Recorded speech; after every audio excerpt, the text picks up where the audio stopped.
Hello everyone, how's it going? How are you today? I hope everyone's having a good day. Welcome to the Pixelogic channel. Alright, so today I'm actually going to do a bit of a demo. I've got Dorian's being very insistent right now.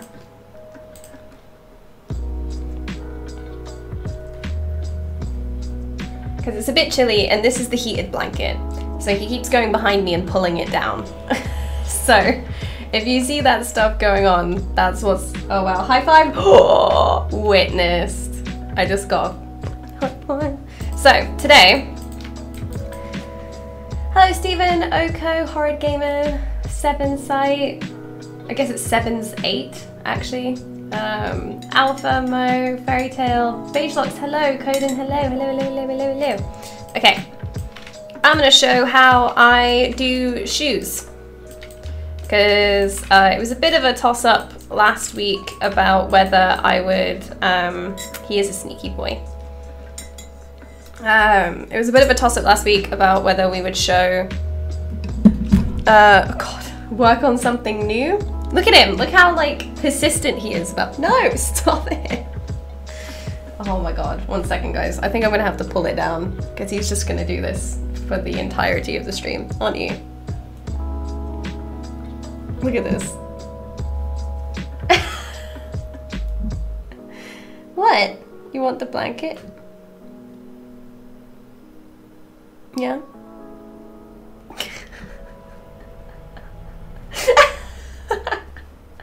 He thinks I'm not looking. What?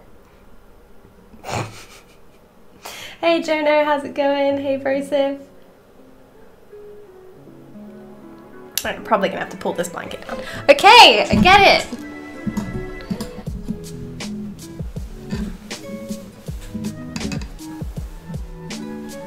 There you go. Figure yourself out now. Alright. Alright, now he's behind me. All is well. Okay.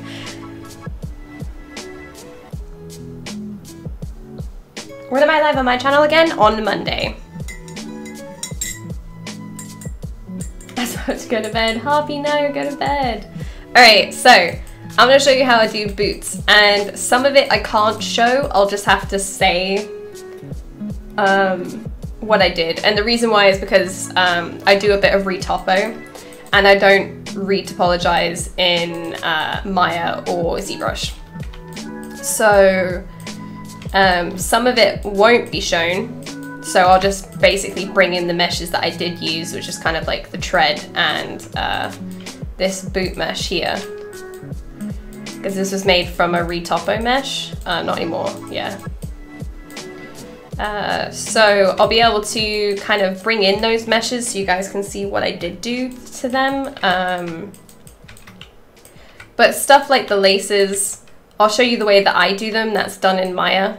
But you can just use these spheres, I think, to do it. I've seen as an example, but I use Maya to do stuff like laces.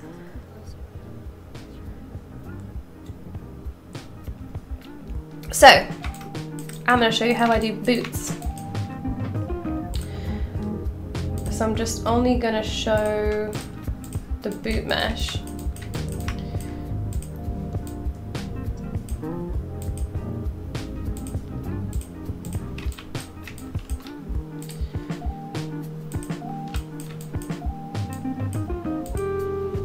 I'm going to smudge visible. Okay. So these are the boots I've already made.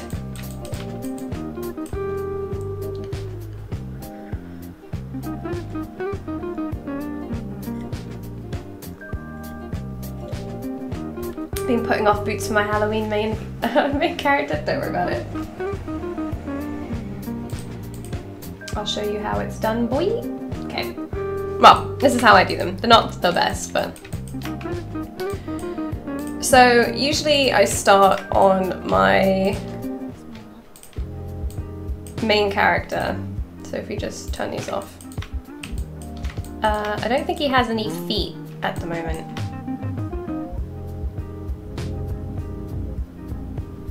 I think I turned that off. Where is your body?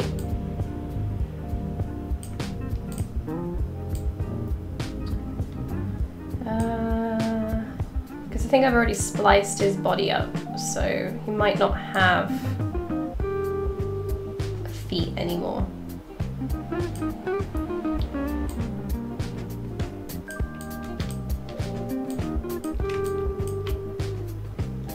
So what I can do is probably grab a foot from somewhere. Let's just grab this guy.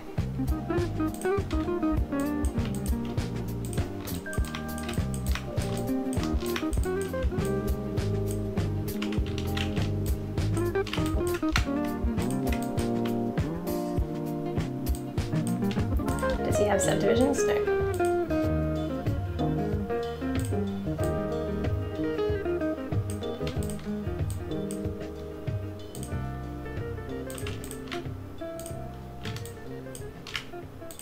There we go.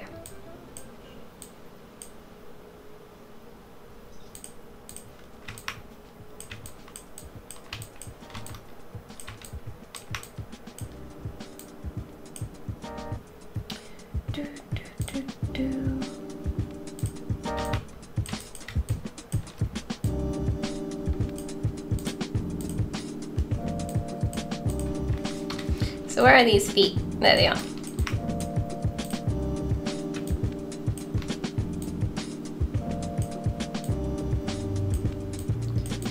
So this isn't going to line up perfectly.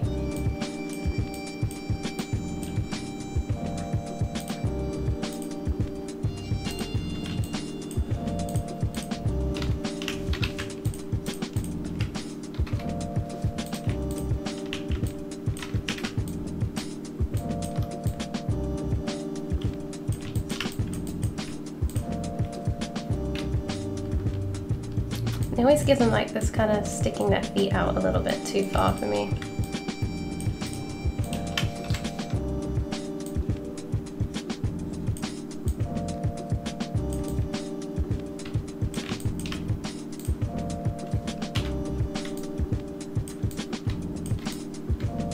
Okay, so let's say that's his feet. So how I normally start shoes are, I will just grab actually not normally a sphere, it will be a cube. So I start with a cube. And this will be a really rough shape. The whole point of this shape is just to be something for us to kind of base the shoe topology on. So it doesn't have to be anything that's like particularly super good. And I just kind of line it up with the angle of the foot, give it a little bit extra room. And then I kind of start like that. Yeah, those are base mesh feet because this project doesn't have feet anymore. So these are just feet from a ZBrush pre-made base. The base that I used for Chastin was one that I sculpted myself, so it wasn't like an actual, well, it wasn't a base mesh. Chastin was made with something else, but because at this point he doesn't need his feet, so I removed them, so he doesn't have them. Okay, so I'm gonna mirror and weld that, activate symmetry, and then it's just a kind of a case of carving out the basic shape for a shoe. Hey Anne, how you doing?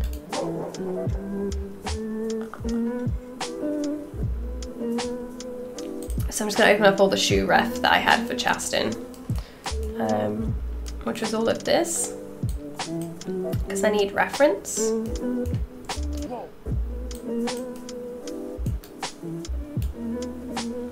Good morning, Stress Test, how are you? Just going to turn off the sword.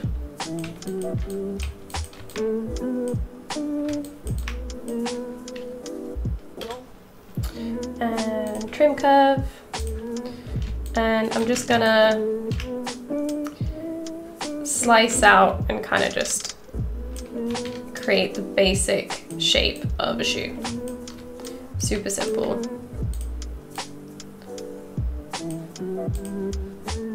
It's kind of like box slippers in a way.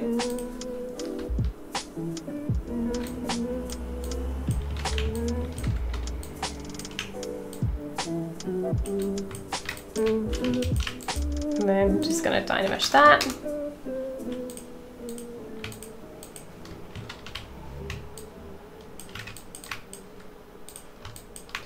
And then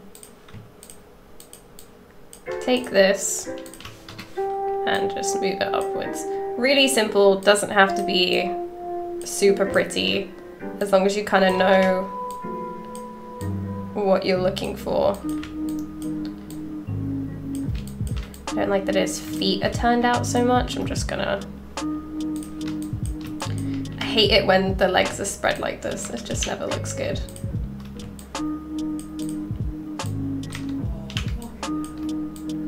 Just gonna straighten these out.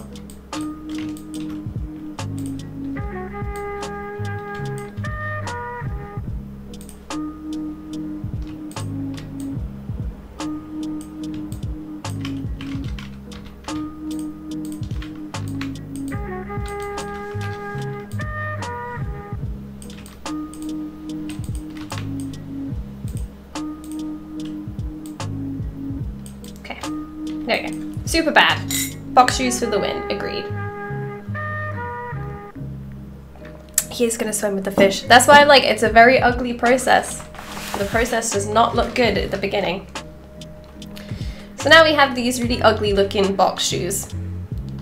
Now the whole point is to sit and create the right shapes just from different angles. So I'm just gonna kind of create the heel, and then it indents this way, comes out, tapers. It doesn't matter if it's perfect, once again, it's just about kind of getting the shape in there.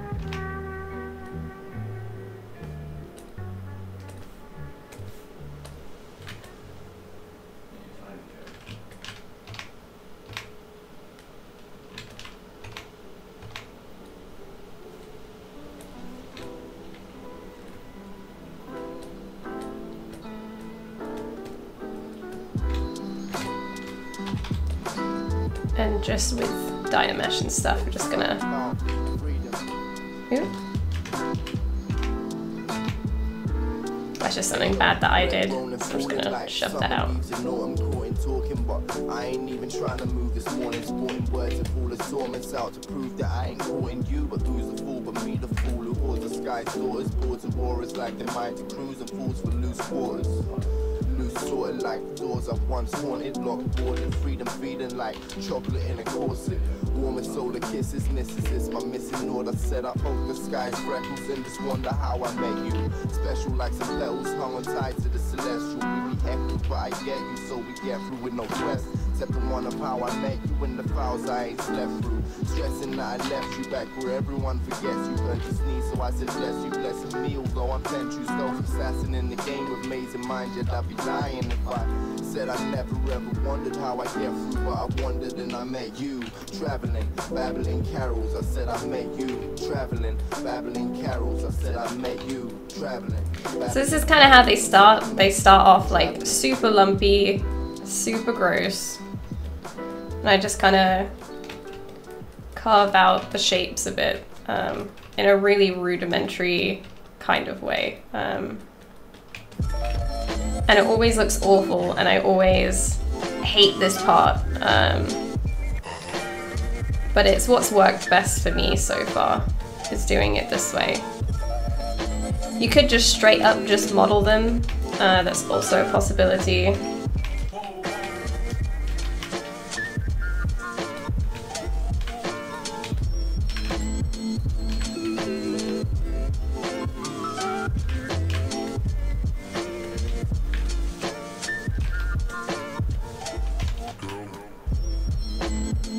Animating today instead of sculpting? Ooh, what you animating?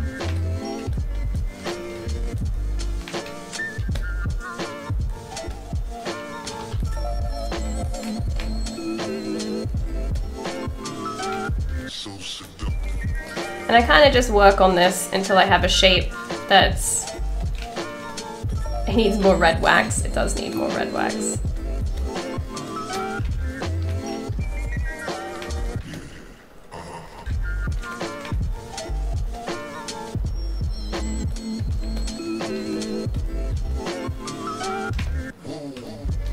And then this side is always a lot more indented than the other, so you've got to kind of compensate for that.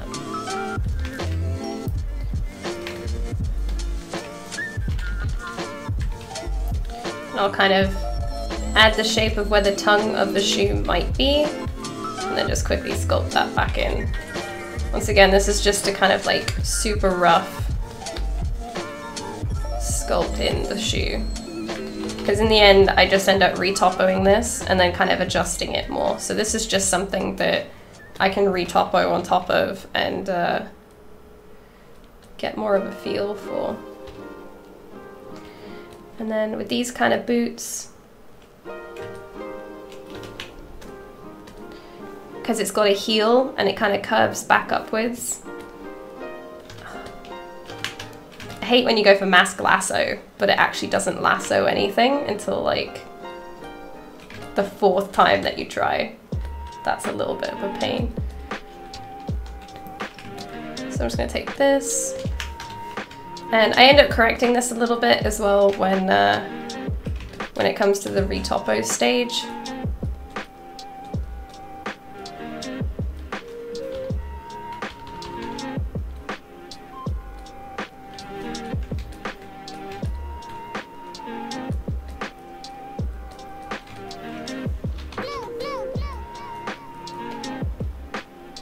Kind of use hard polish to kind of straighten it out a little bit. So.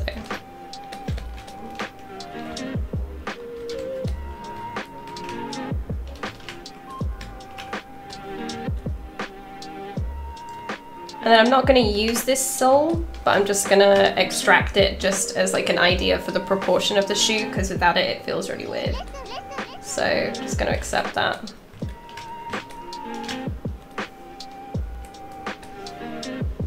And remesh it to be really low, and use my best friend edge loop, panel loops. I might polish it by like 1, no bevel, no elevation, and we want the thickness to be 0.05. There you go, that'll do.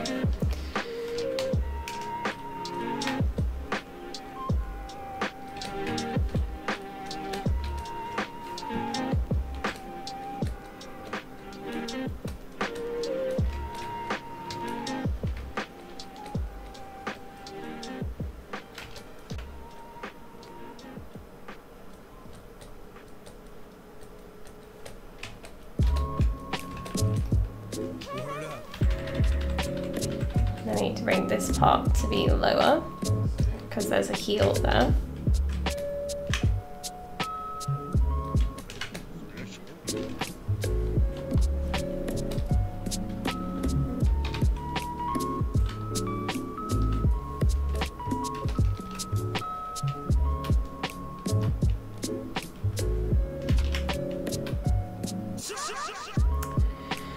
And we're just going to poly group.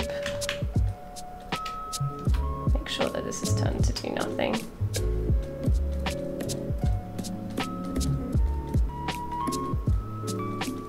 And once again, this is all going to get retopped.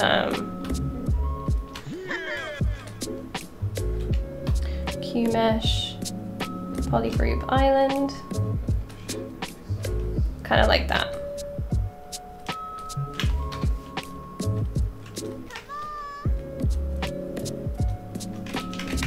There you go. Really simple shoes. Nothing that's like too nice, too fancy.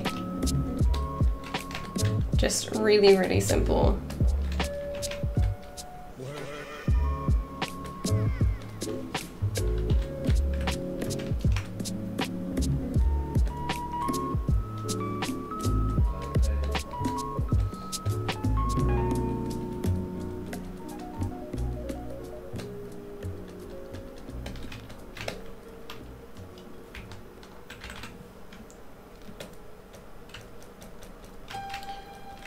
Give it that kind of heel shape at the back.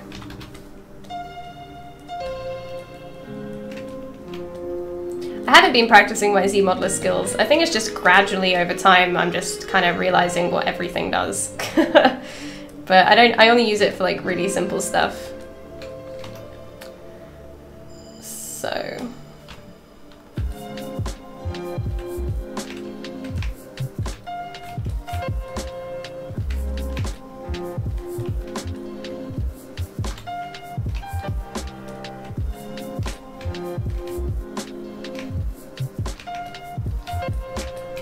gonna make sure that this doesn't stick out too much from where the sole is, because I like the shape of the sole and you don't want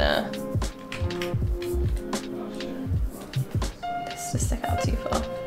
And I'm only using the feet as kind of like a base, because once again those feet don't actually match the feet that I had for Chasten to begin with, so it's not too much of an issue if they like pop out a little bit, because you can just hide them afterwards.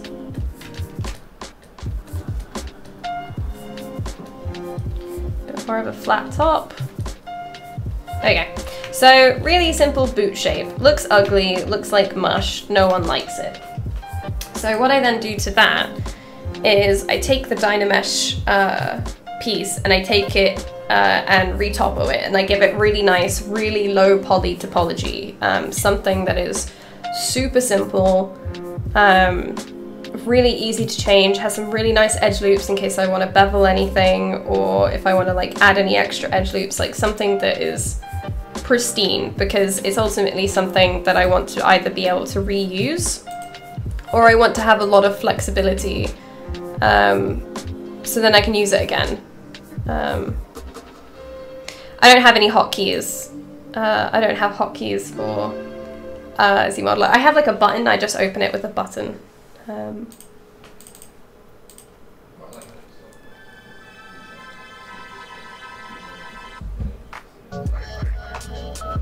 Okay, and then what I do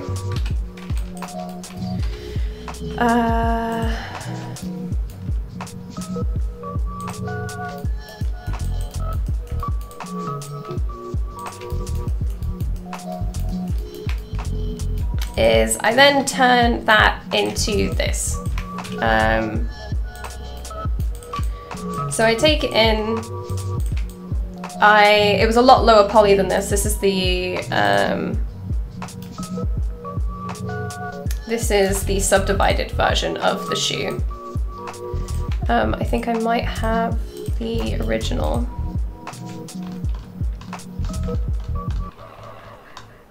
Let's see if I do.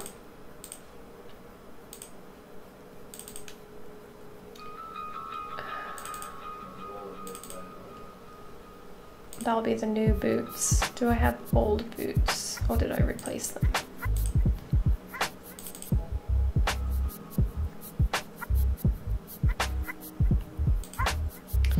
Body base, decimated boots, large belts, new boots OBJ, import. Nope.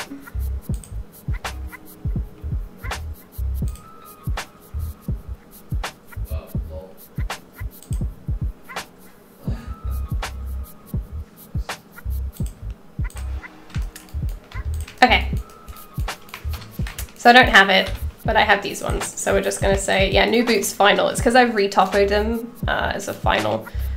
So this was the decimated version of the original boots that I made. As you can tell, like they're super gross. I didn't even do like a nice topology on the soles. It was literally just this mush pile. And then I turned them into this, which is a really simple subdivided version of the retopo that I did. And as you can see, it's really simple, quite low in topology. But these are the decimated versions, not decimated, these are the tessellated versions of that. So I then took these into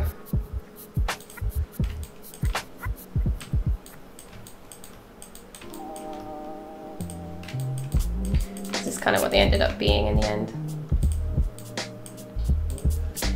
So I then took these into, oh, actually I might open it in, let's delete some of these subtools I don't need.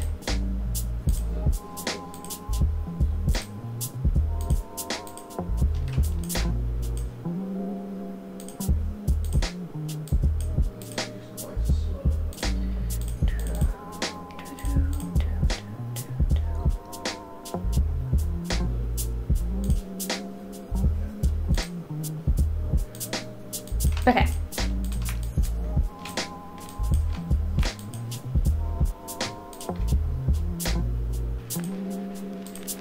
So then I then took these into ZBrush, and they're super kind of base shapey, super flat, not the best. Still don't look that great. They need a lot of work.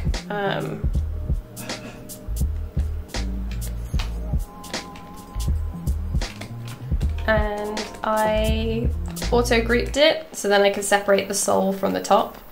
Mirrored and welded it so then they're both the same. Make sure symmetry's on. And then I went to split, group split, and that just splits up the two separate subgroups like, from each other into two different subtools. And then kind of just started working on it from there. So to kind of sharpen this edge up, just use turn on dynamic, which is in, just in case I need to fix it.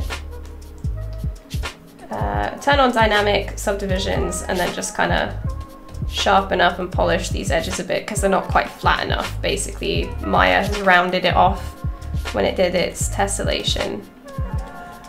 So I'm just going to take that and flatten it. You top of the morning to you. Oh my god, get out. Yeah, dude, boots. Sorry, my accent makes boots sound like boobs, apparently. Apologize. So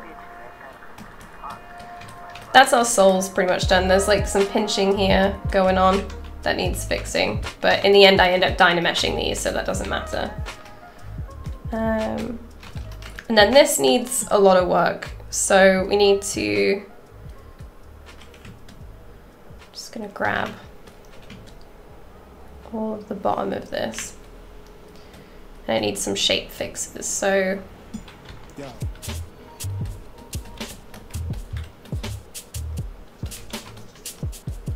gonna fix that up right now. Needs more of a heel.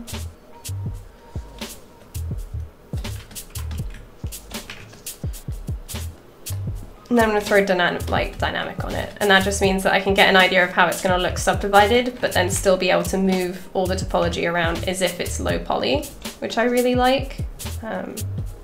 So for stuff like this, I like to do it with dynamic on. You don't have to though. And then we're gonna add, because combat boots have kind of like a flat side, so we're just gonna flatten out the sides a bit and then flatten out the top. We don't want it to look too round and bubbly, so.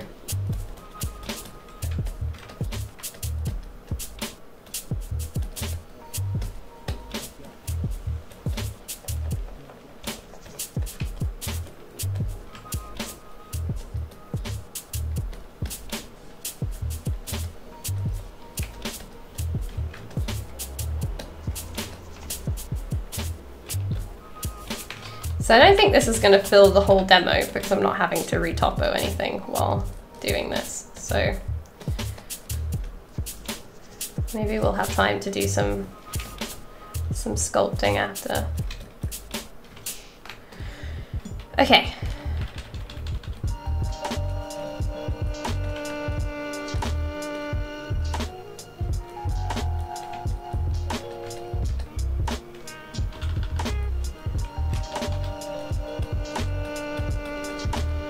Oh, and a really good point of reference, actually, somebody showed me this a while ago. It was a friend of mine, Blair.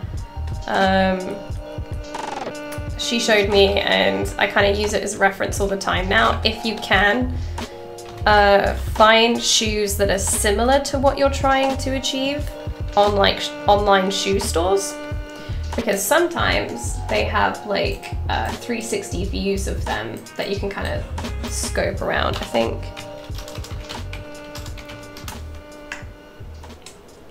There's like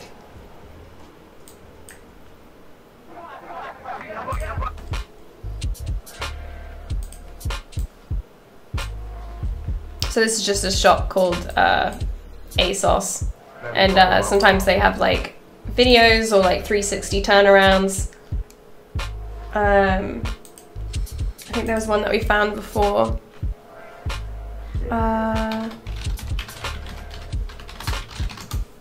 Yo. Fuck it.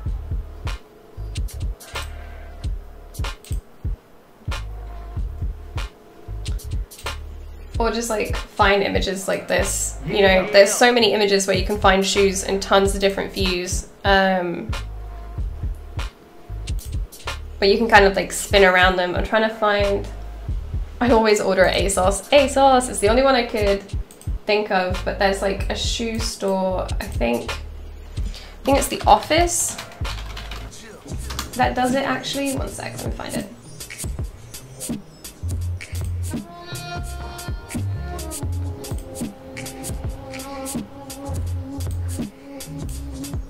Apparently they have a season sale.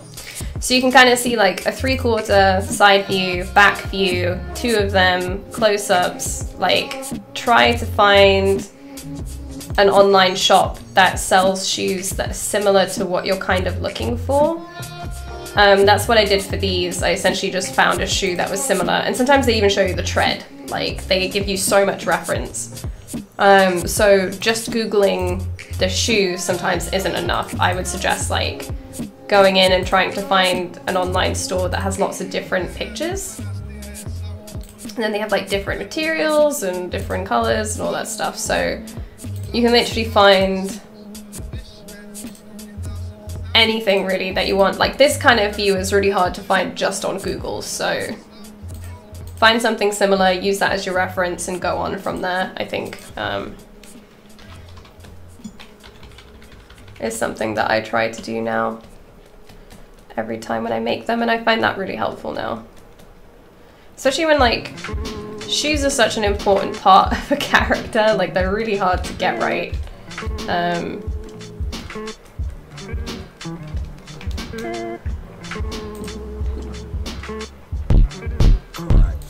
Oh my god, yeah, Shoes, the song.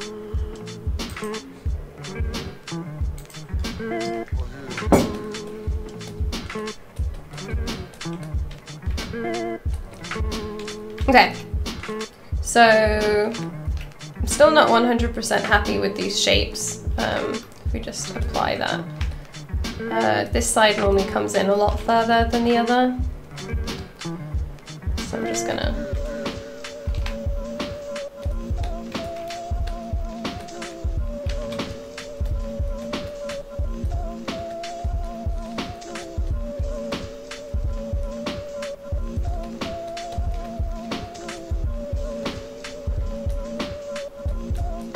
God, how old is that video now, Flux? It's like, what, 10 years or something? It's crazy.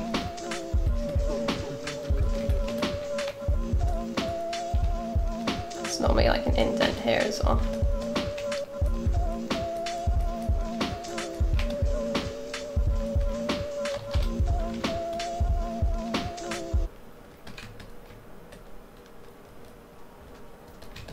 Over 10 years now, oh my god. The internet. Okay.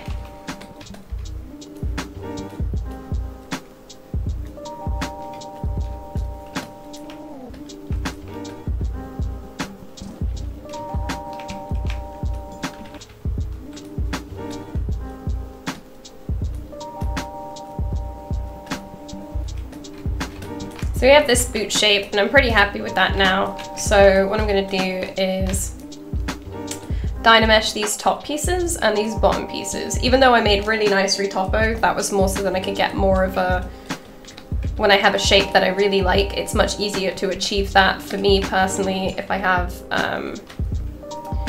actually, they normally curve around into the sole, so I just need to add that angle. You could just go to the low poly version of this and bevel this to get this kind of shape. It's just kind of like a bevel that goes on where your shoe material kind of tucks underneath itself and attaches to the sole.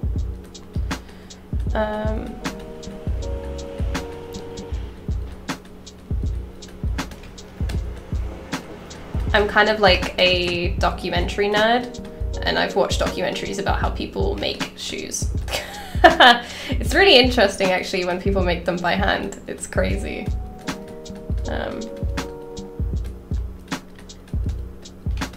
See, I could have done that before. Only just thought about it now.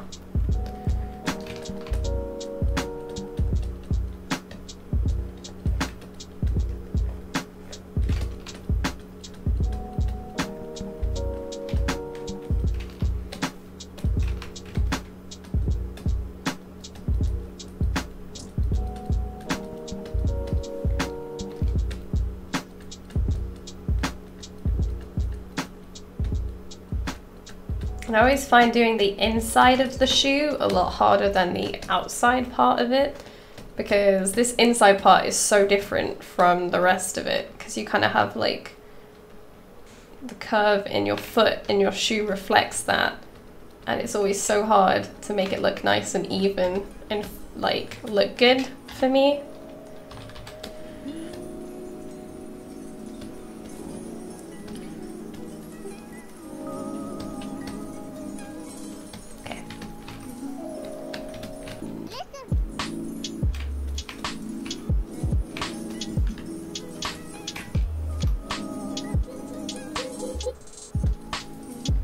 Check it from the top. That looks good to me. Okay. And then we're going to DynaMesh this. So then it's capped at the top.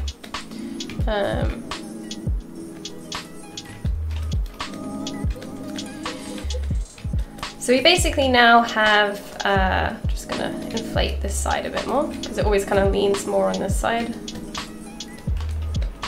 So now we have a DynaMesh object, we have our sole as well. How I do tread normally is I will then take the sole in and I will retopo the tread pattern on and then just extrude that and then DynaMesh it on top. That's normally how I do it.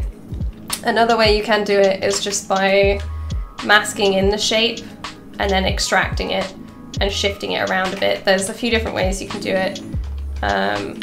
How I like to do it is retopo it. So I'll just bring in the retopo of the tread and I'll show you what it looked like in the end.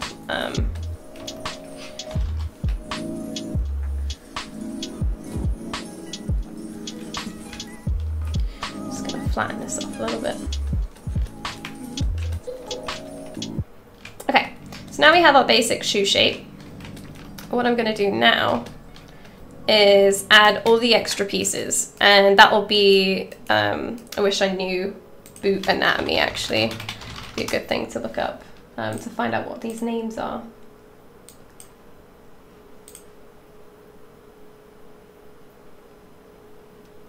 So, is there a simplified version of these, because they're like kind of a bit crazy. Okay, collar, insole, lugs, outsole, rand, toe cap, eyelets, tongue. So apparently this is called the upper. So I'm gonna put the upper on first. The upper is basically this part here. And all I'm gonna do to do that, the flappy, yes, the flappy, is I'm just gonna grab the mask pen but put a lazy mouse on it. And we're just gonna mask it on. And the upper is kind of the part that all the eyelets attach to. And it goes up and around.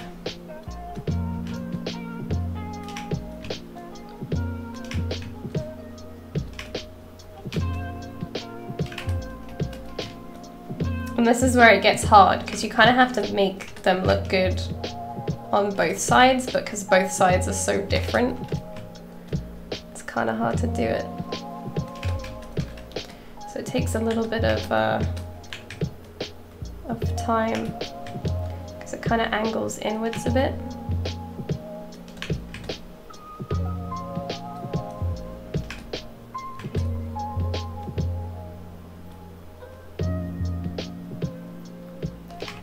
How did you get into the games industry? Do you mean how did I get my first job, or why, like what education I took? Or do you mean like what made me want to do games?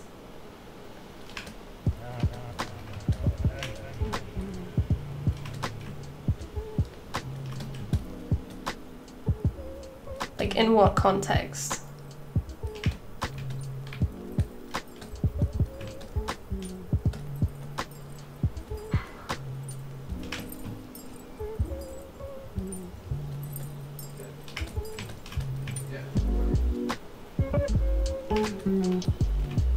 An answer to all of those. Oh, okay.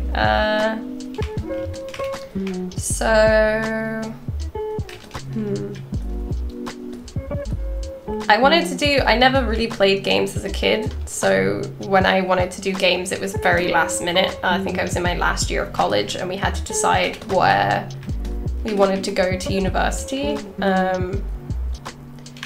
I decided very last minute that I wanted to make games because I saw, unfortunately now that Visceral's gone, I saw Dead Space and I thought it was amazing. And that made me want to make games, even though the stuff I make is nowhere near, like doesn't even look like anything Visceral would make. That was something, that and Red Dead Redemption, that really made me want to make games. And yeah, decided last minute, went to university to learn game art.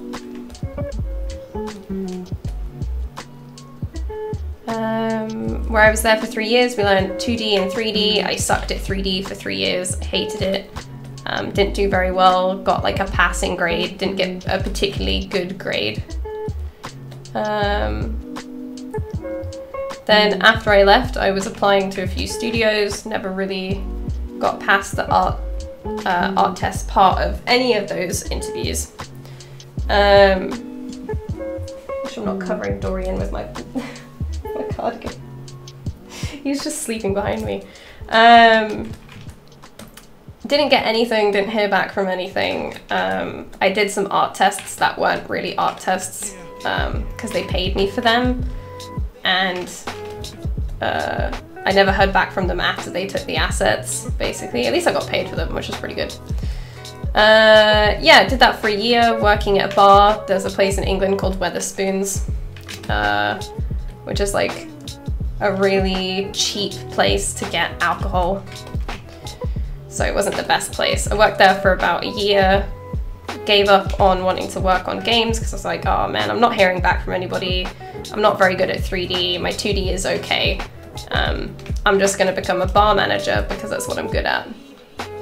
And then I randomly got an email from my last company asking if I wanted to come in and do an interview, and I got the job somehow. I don't know how. That wasn't very good. And then after I got that job, I decided that I was going to start learning how to do 3D properly, and I was going to practice as much as I could. And that was about 3 years.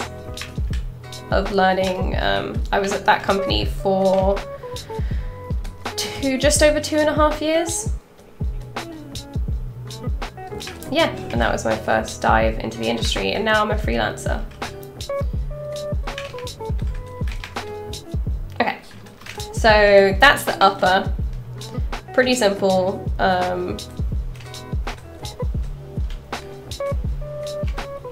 And all I'm going to do is go to extract and extract it.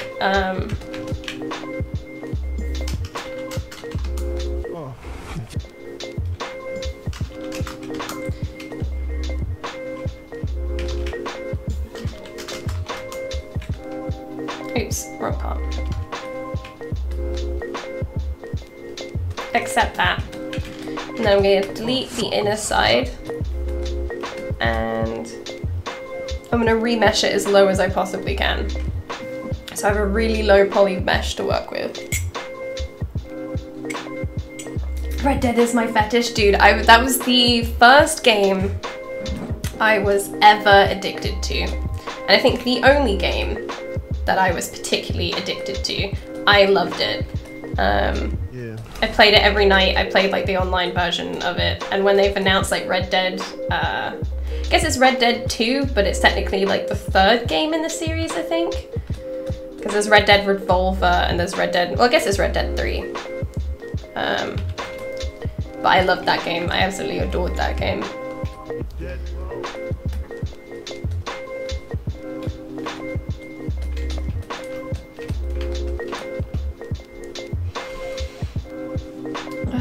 I wish I could have done a degree in game art, only graphic design was available back in the day. I don't know, Coden. The thing that I would say was about specializing that far is that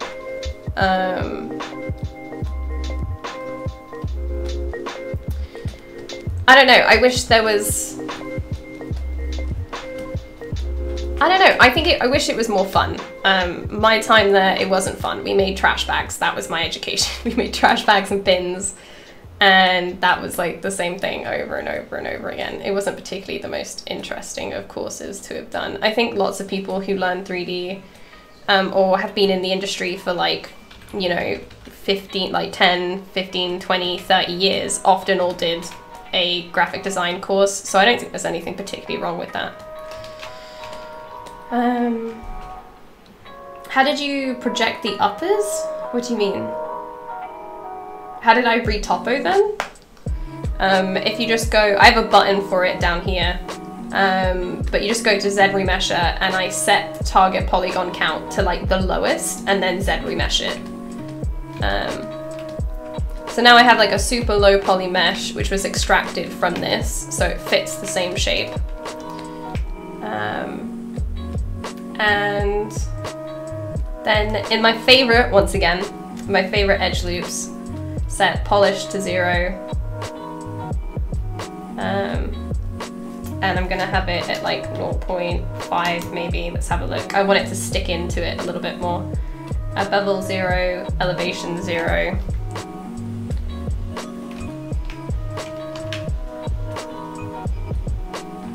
Have I already accidentally panel looped it? No.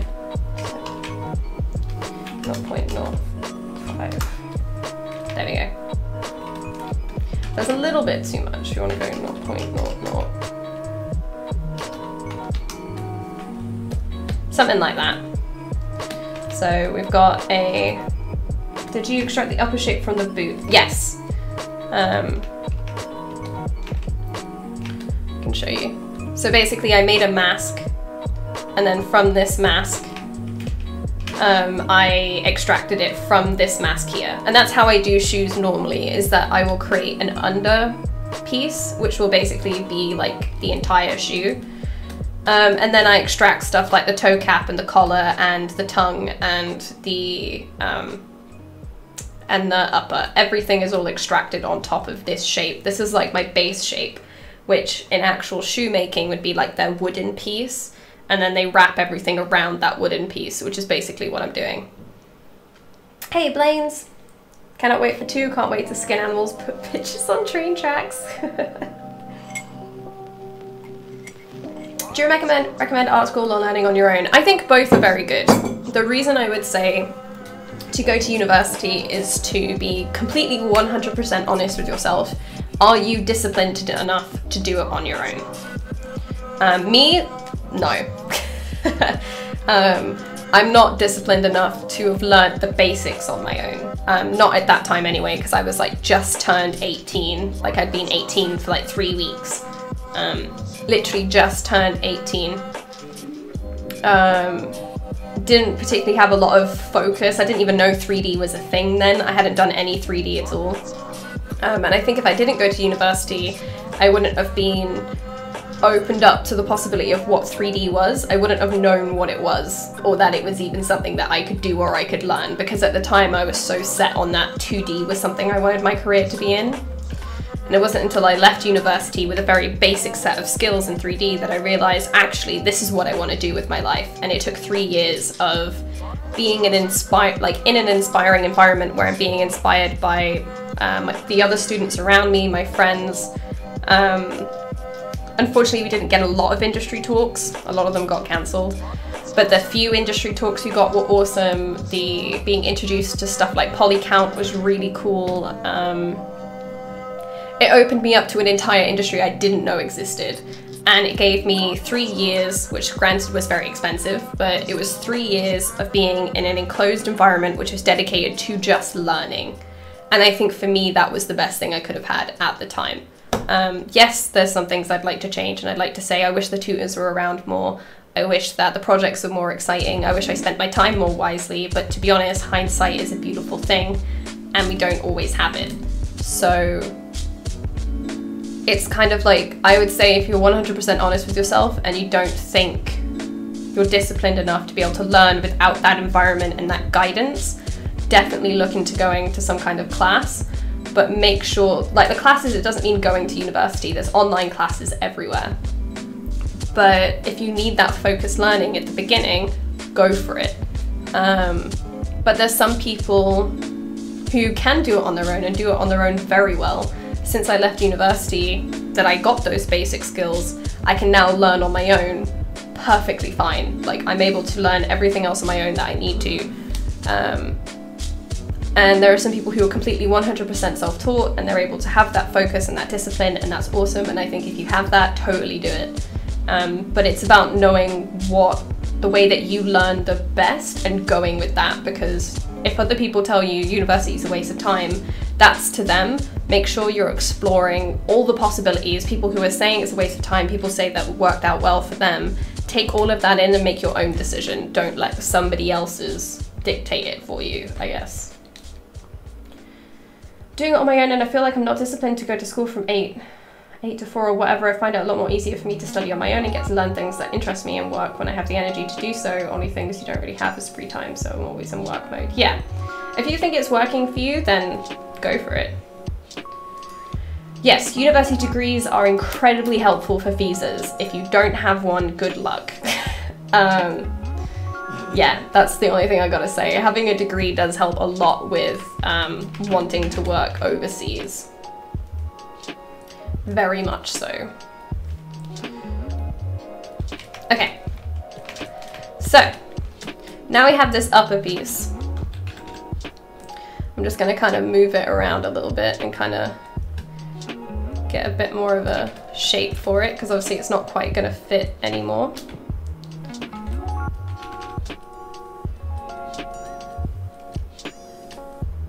Not to say that it can't be done. If you don't have a degree, you can get visas, but it makes that process a lot easier.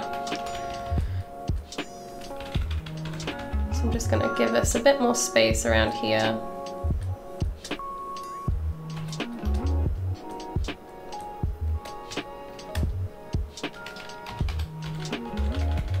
I went to Leicester University, but it has changed a lot since I've been there. They hired a lot more staff and they've changed the curriculum massively. They have a lot more resources than I had when I was there. When I was there, we had one room that had something like 30 PCs, 10 of them didn't work. And that one room was the classroom for all 3 years. So most of the time, unless you had a class, you couldn't get in that room because it was full. So I had to work from my dorm most of the time until I was in my 3rd year. Then they got a new building and they got a new room. But by that point, the tutor's interaction with students was like 5% of what it was before. So we didn't get that interaction that we wanted from the first 2 years, because now it was kind of like a do it on yourself, like do it by yourself kind of year, because it's like your final project. So it was very, very tough to be in it at that point. Now, like, they have everything that they could need.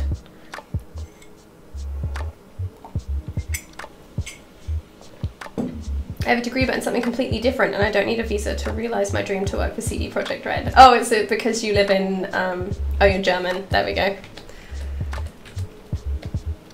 Okay, so we have these uppers. I'm going to see if we can get, I think we can.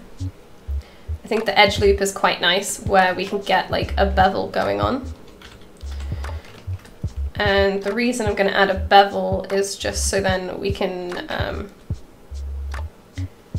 kind of have a softer edge, but still sharper than it would if I were to just dynamic this right now.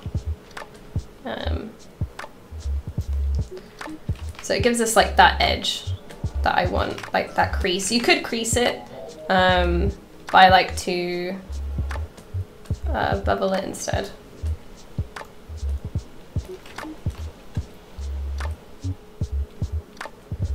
Add a little bit of one there.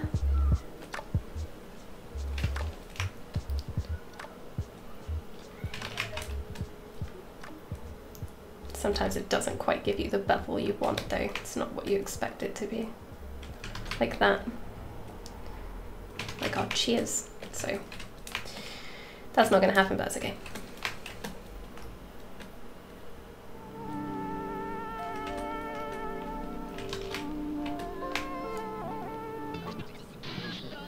What do you mean nothing for you? I just mean if you want to work in CD Projekt Red, then you don't really need a visa if you're from Germany, right, to work. They're in Poland, right? I wouldn't expect that you would need a visa for that. But let's say like I'm Canadian, if I want to work, I have residency in the UK, but if I want to work in like mainland Europe, I would need a visa to be able to do that. And having my residency here, and also Canada has really great deals with a lot of European countries, so it makes it easier for me to get a visa. But having that degree also helps if I want to get a visa as well to go anywhere. So I'm going to turn dynamic on, I'm going to take a look. Looks good to me.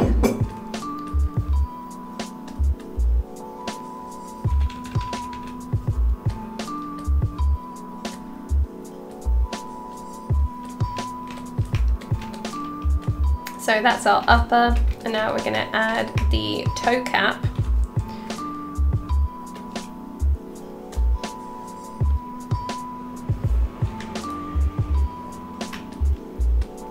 And we're just going to do the, if we look at one that does have a toe cap, so I can kind of, this one.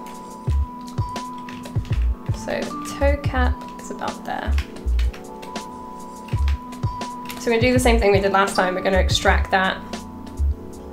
Accept it, delete all the inner sides, so we just have this piece, and then we're gonna, I'll just do it in the menu. So if you go to ZBrush, I just put the target polygon count all the way to 0.01, sorry, 0.1, ZBrush that. Oops, delete hidden first, sorry, ZBrush that.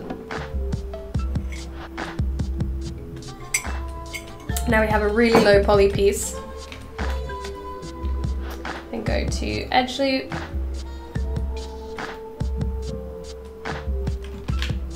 Make it 0.02. And then we're going to bevel this again.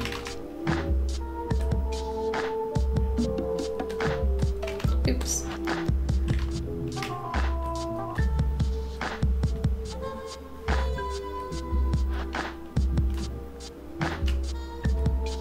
I'm just going to insert an edge loop to stop that from curving too much, because it's basically going to average, when you divide it, it averages the distance between this vertice and this vertice. So it will kind of make it really round. If I want it to be a bit flatter, you just add another edge loop and that'll just keep it nice and flat. So it'll average the difference between this one and this one rather than that really far distance there. Throw that through dynamic a little bit. And then we have a toe cap. And now it's kind of starting to look like a shoe. So before we had, do I still have the lumpiness? No. So before we had, this is kind of how it's going to look in the end, but before we had like this really lumpy clay shape that looked super gross and didn't make a lot of sense. And now it's starting to kind of look like a shoe. And the more elements we add, the more so it's going to look kind of like one as well. Hey Eric! Right now I put in between 10 and 18 hours per day into ZBrush to get where I want to be. If that's something you can do, go for it.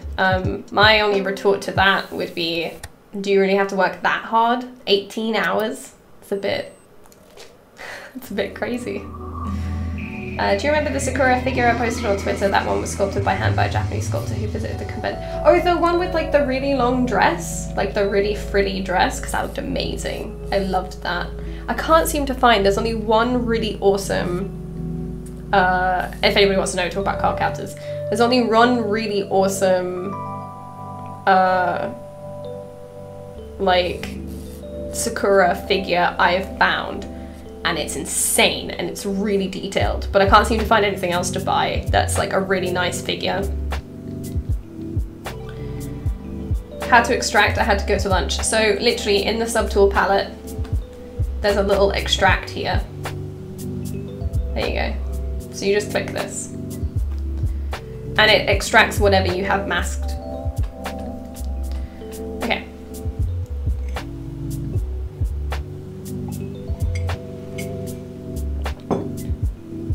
Dude, I'd love to see more pictures.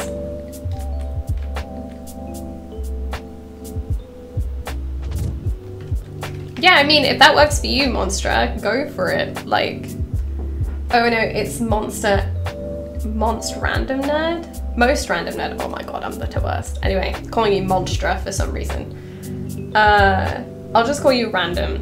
But yeah, if that works for you and you can do that, go for it. I personally can't work 18 hours on just sculpting. I need to mix it up or I go crazy. So I'm just going to move this to kind of fit the shape a little bit better. And then I'm going to add that flat top to it as well.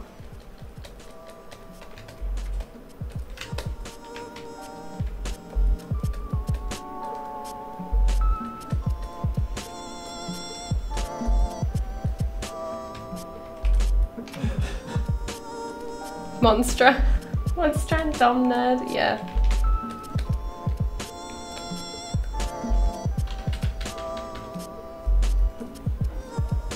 Okay. So I don't know what this little tag is called. I guess it's called a pull loop. So this has a pull loop, which is this part here, which I've just been calling a tag. I'm gonna see if I can remember. I guess 10 hours is something to aim at? Nah, I would say 8. Like anything is good, but I wouldn't ever overwork yourself. I would say 8 is a regular work day. 8 is more than enough. Because you don't want to burn yourself out. If you're doing like 10 hours is more than an average work day. I would say that like 6 or 8 hours, if you have that time to spend, is like good. If you can work 10 hours a day, go for it, but that to me sounds like burnout city. And kind of working to that standard is a very old-fashioned, like, toxic idea of we have to work hard every day all the time if you want to get to where you want to be. If you don't put in 36 hours a day, then you're not going to become a true artist, and you need to do this and you need to do that. And I'm just so against that. Because that was what was around when, especially more so like when I first started learning, it was like really toxic. So I kind of try to not encourage that if I can, because it's just crazy.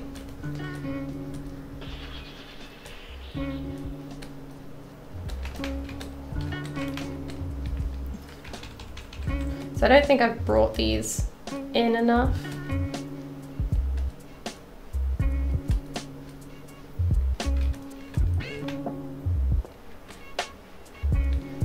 Yeah, that's the thing. Like I said, if that works for you, I'm just saying that for me personally, it sounds like I couldn't do that, and I don't suggest it as a way of learning either. But if that's something that you can do and you actively enjoy it, go for it. Like,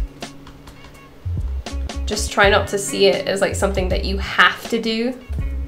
It's something that you do because you like to. Like, keep doing it that way, I guess.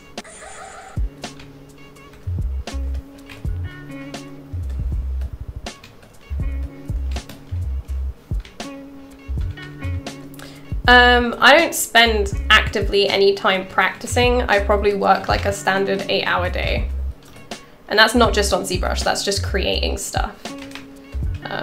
So yeah, I work like a normal work day, basically. But I did used to do 12-hour days.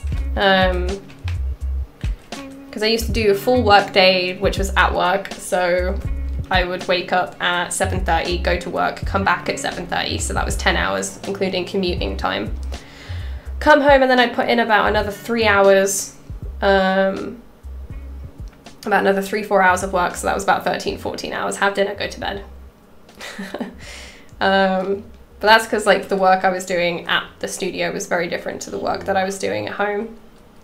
But still, I would still feel burnout and have to take like a week off at some point. Okay. You know, take breaks. Breaks are fine. But if you're riding the inspiration train and you're just going with it, go for it, you know. I'm not trying to like make anybody feel bad or feel like they're doing anything wrong. It's just from like my experience of once I burnt myself out to the point of the hospital thinking I was having a stroke, and that's pretty fucking scary. And that was just stress induced from working too much. So I tried to, I guess, say like, if you have the energy to work that much, go for it. It's when people start like spreading around this idea that you have to put that time in. It's like, no, you don't have to put that time in. If it's something that you enjoy and you have the energy to do it, go for it. Love it while you can. Like, seriously, go for it. It's just something that I don't try to encourage that people should have to do. Okay, I'm just gonna split on max points. So we're gonna make this little pull loop. You stream and then you do more work. I do, I put in a 12-hour day. But that's something that like, if I don't have the energy to do that 12-hour day, I won't force myself anymore to do it.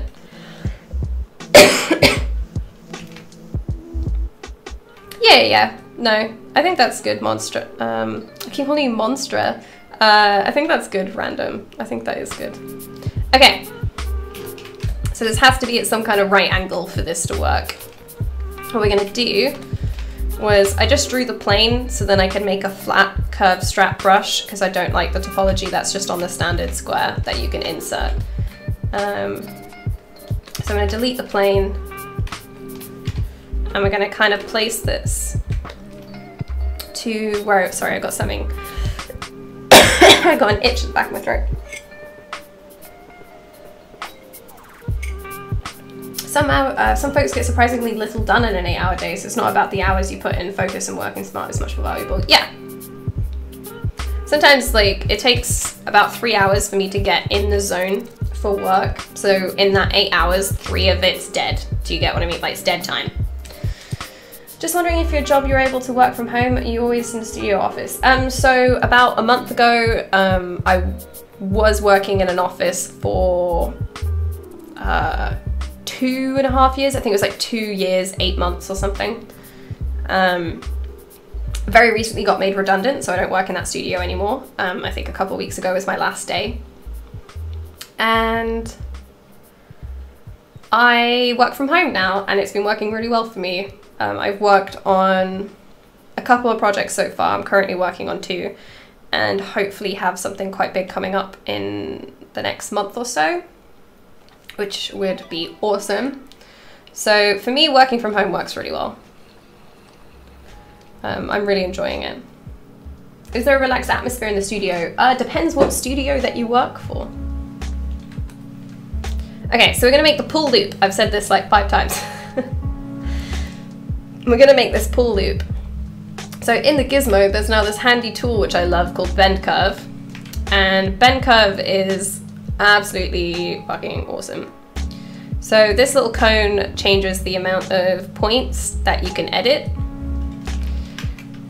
This cone changes the angle that they are kind of positioned. So we want it to go along this way. And I probably only want about 5 so far. And what I'm gonna do is just create the pull loop like this. And then you can use these cones to like twist and to scale pieces as well. So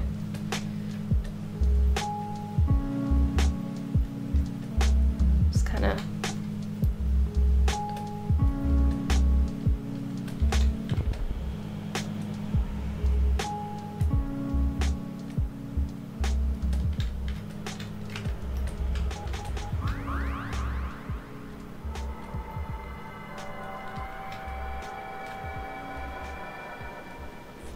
three pictures of the figure, sadly most pictures I have at home. That's okay. Oh, it's so tiny. Holy. That is so small. Oh my god.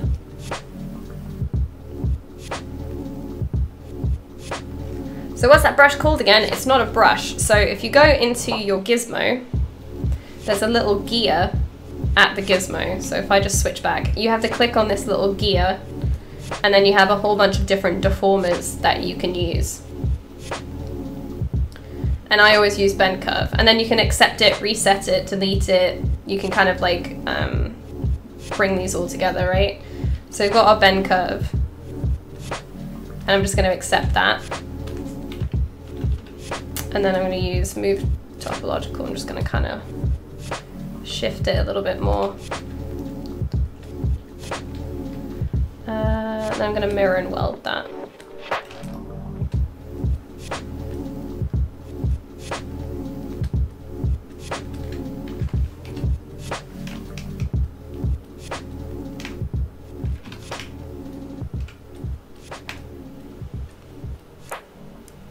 Hey buddy, what's going on?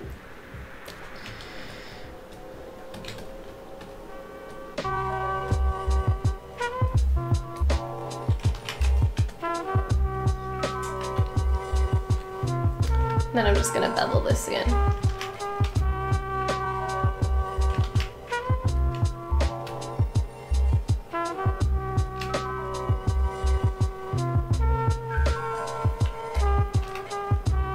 And there's our pull loop. I'm guessing it's called a pull loop because it's what you can like pull your shoe up with. I guess you can hold on to it if you have to like wiggle your feet in. I don't know.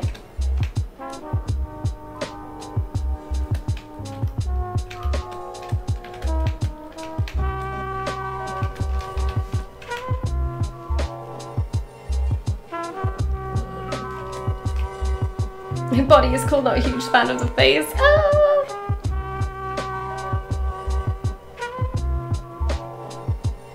Yes, I'm logged into my account. It's at UnicornDev. I don't see at Pixelogic, sorry. Are you working for a company now or just freelance for yourself? I freelance for myself. I do client work for companies, but I am self-employed. No problem, Coden.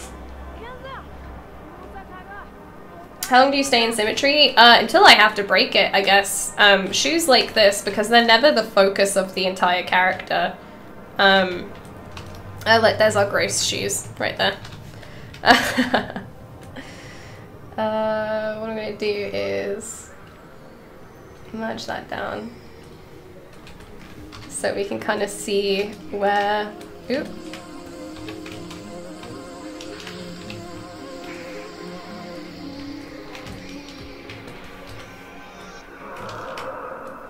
And kind of see what they were and what they are now.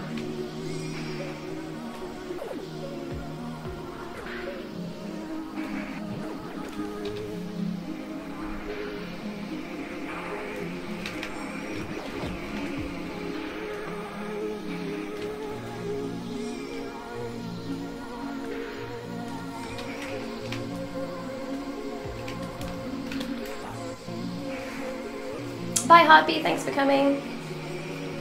But yeah, because the shoes are never the focus of the character, I would always keep them symmetrical, pretty much. If there's any big details, like if one had bandages and the other one didn't, then I would add the asymmetry with stuff like bandages or with a plaster, but very rarely do you buy shoes that aren't symmetrical, so I keep them as symmetrical as possible, unless it's like one where it's like loads of fabric that's bundled up with string, then I might make those symmetrical at first and then break the symmetry after. But stuff like this, they're machine made, so they're going to be pretty much symmetrical. Does that mean we'll see some of your assets in some upcoming games? Yes! Some of the stuff I made recently was for a game called Shotgun Farmers, which is made on Twitch, so it's quite a small indie game. And then I have 2 NDA projects I can't tell you guys about.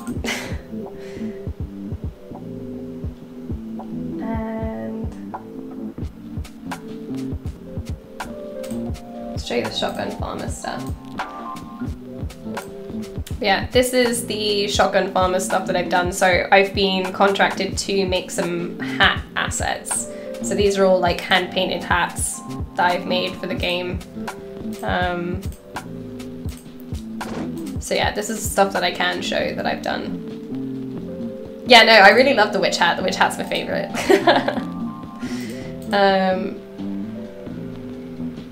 I like the witch hat and the police hat the most. I think they look cool. And I'm working on just blend shape stuff, so not actual character 3D work, it's more like animation work. I'm working on a game called Reflections, which is also on Steam, which I think is early access right now. And then I have 2 NDA projects, so can't talk about those. Alright, so the tongue of the shoe I do a little bit different. You can extract that, but because it's attached to the main body normally, what I normally do is kind of mask off a piece like this, and then just shift it upwards. That's it. That's what I do for the tongue of the shoe. And that's because Chasten's legs especially, they fill up all of this interior space.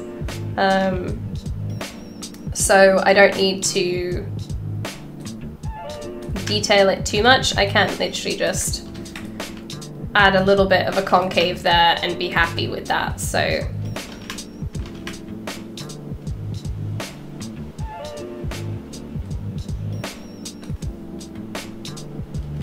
then just DynaMesh that.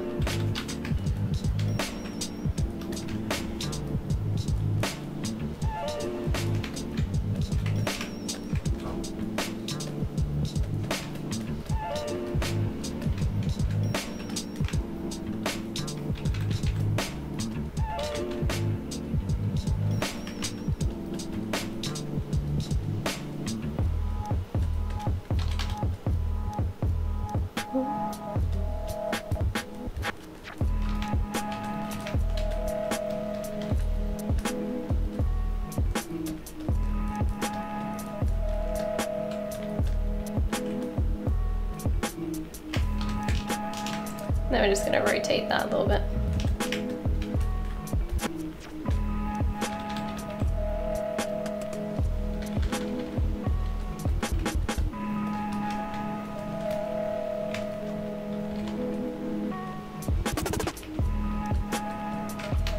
And that's actually how I do the tongue for the shoe. I don't do anything particularly like fancy or anything like that. Just kind of push it up from the base.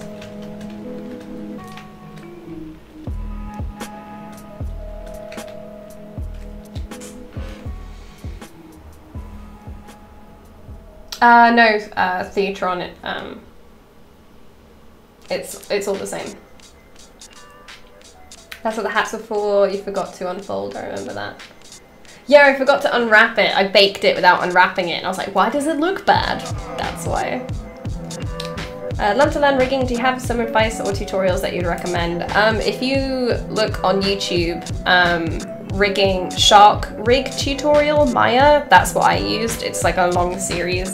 But there are some really good ones on Plural site that I've seen and really want to have a look at some point because they look really good. So I would say like there's tons of stuff on YouTube that you can find for rigging for animation, so much of it. Very self-critical. I feel like I'm way of where I want to put my work out there and apply for jobs. How do you judge when you're good enough to start getting paid for your work? When you feel capable screaming soloist, I wouldn't work for free, is not what I'm saying. I would start charging for your work when you feel capable enough to be able to provide a product to a client. And that means that you're able to estimate your work properly, you're able to deliver what you say that you can deliver. So if somebody comes to you and says, I want you to do rigging, and you don't know rigging, don't say that you can, basically. Be very honest with them about what you're able to provide.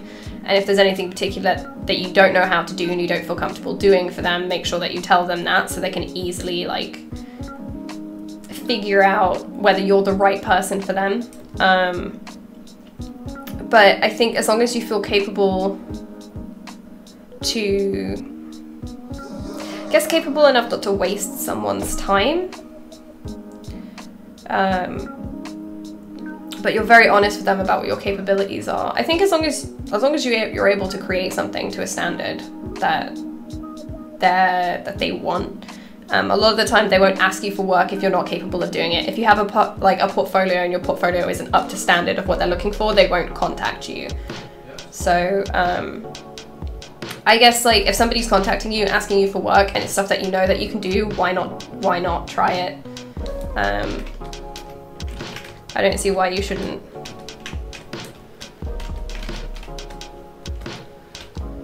Just make sure that you're as honest with your client as possible about what your capabilities are and what you're able to do. Because I think once you start saying like, yeah, I can totally do that thing that I have no idea how to do, and then you're not able to deliver to the quality that they're looking for, can cause a lot of problems, I think. But yeah, I really don't know how to answer when do you feel like it's right to be paid. I would never work for free, but as long as you feel capable enough, and that's more of like a personal feeling, I guess, than something that I could ever say. It's really hard to say. Do you dream of starting your own studio day one day? No. No. I'm not business savvy. I don't want that stuff. I really like working with lots of different people. So no, I don't think I'd want to start my own studio.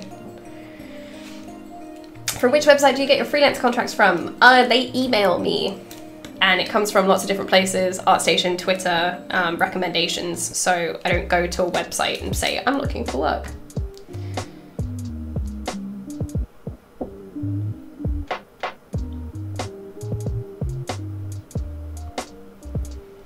I know somebody at Red, and they said they care more about you having everything to be able to work right away, like a visa, and they can teach you a lot there if you don't know it. Sounds too good to be true.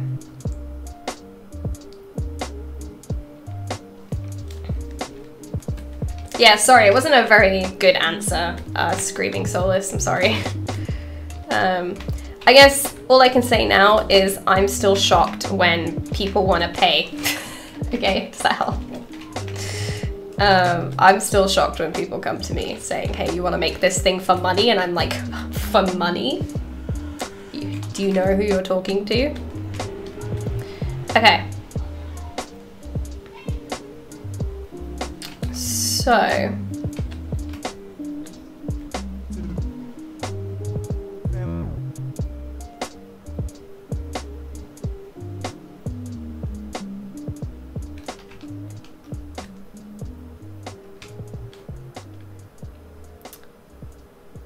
Working for money, what kind of utopian society do you live on? What should we do next?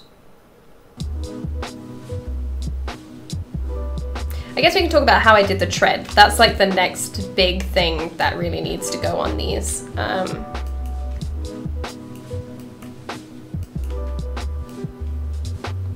So it could be a treadless shoe. That's up to you. How I normally make the tread for shoes, like I stated before. Where is this one being kept? Oh, it's below.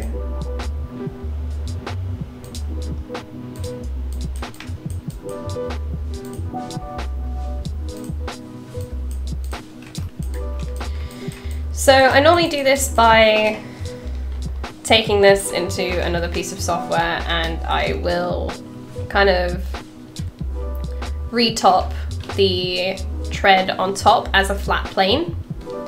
And then I bring that plane into Maya, and then I will extract it and add some bevels to it. That's normally how I do it. You can just extract it like this if you wanted to, if you feel confident enough to do it that way. You can use C-Sphere Retopo in ZBrush. I don't know how to do that, so I can't show you that, but I know that Michael Pavlovich has gone over it before.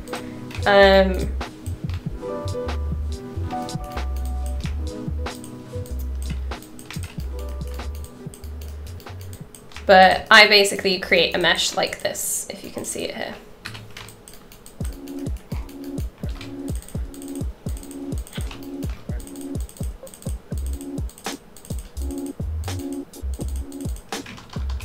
Actually, you know what? Oop, this is faster.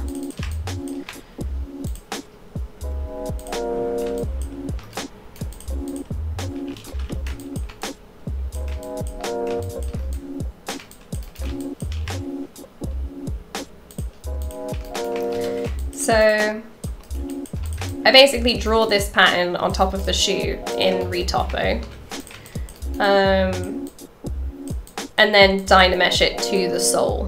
And I think that's the fastest way for me personally to do it.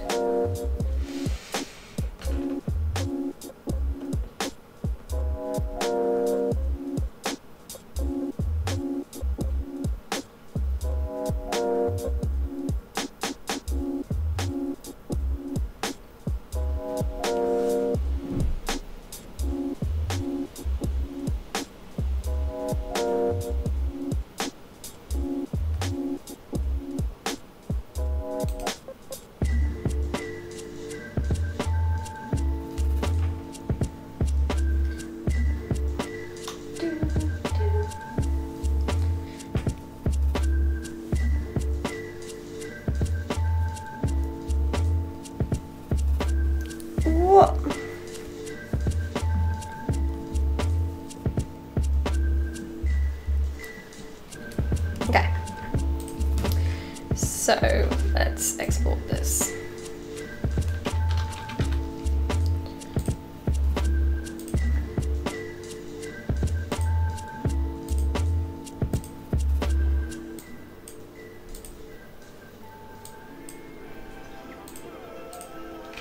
Okay.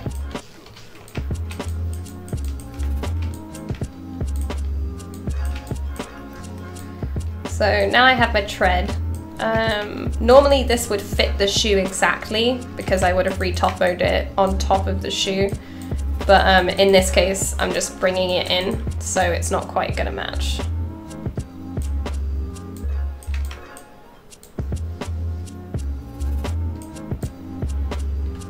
So it's gonna need a little bit of wiggling around to get it to fit to the edge. But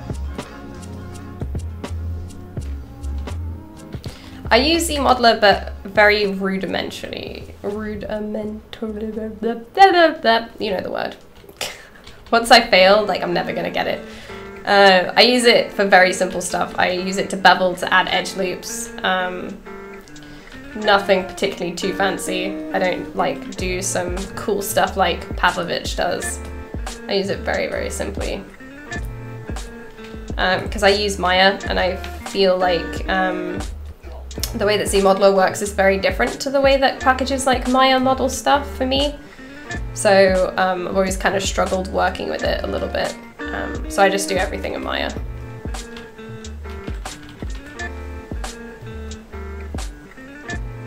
Okay.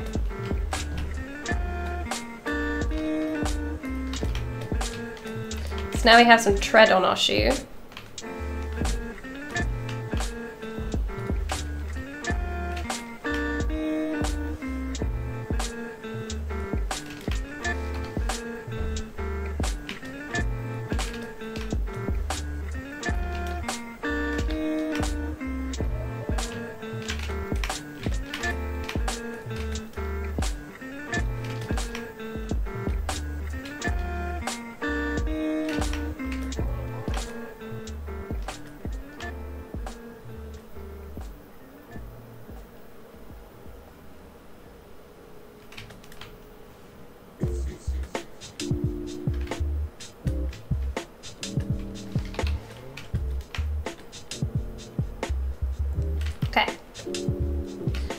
Now what I'm going to do is, in a new tool, I'm going to append the tread, and I'm going to append the sole to it. And that's just so then I can kind of like, in a completely different subtool, I can DynaMesh and remesh and project this stuff without worrying about anything else, and I can just append it back in. So what we're going to do is go to the top tool at about 1000 probably, just DynaMesh these two things together.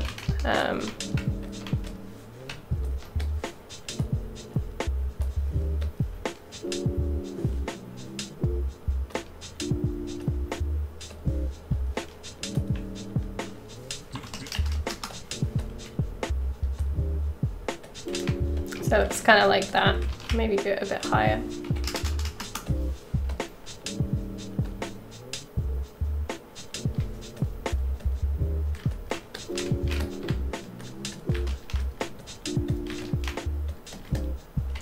Now we kind of have something like this. I'm just going to go in by hand and kind of fill in and kind of flatten out these pieces. Like I said before, these would actually match up if I had retopoed onto the same piece, but because I'm using a pre-made tread, just needs a little bit of cleanup to kind of get them to match.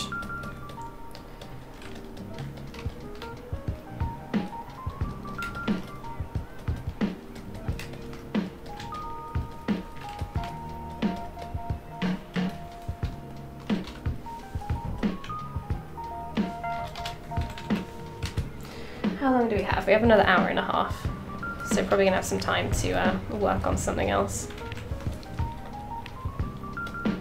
at the end.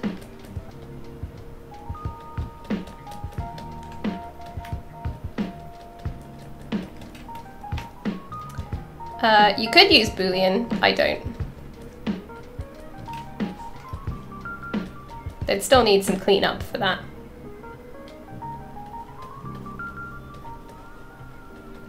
Booleans would merge them together, but I want them to look like they're like one piece.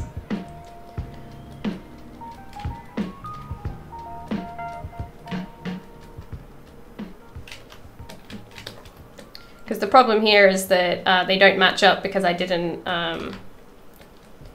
retopo it. But yeah, there's many different ways for you to do this, basically. This is the way that I like to do it.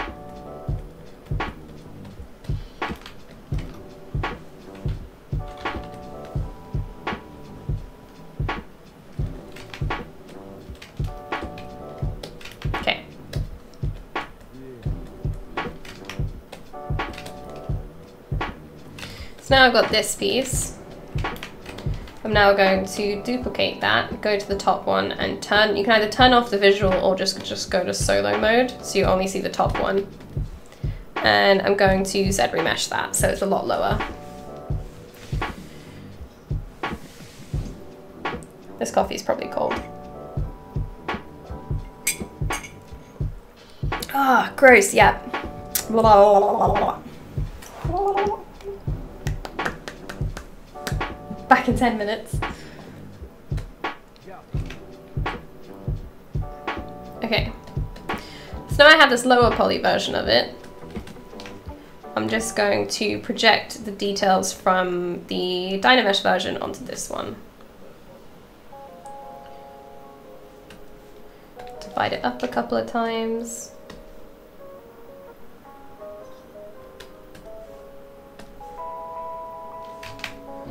Probably don't need to project it anymore.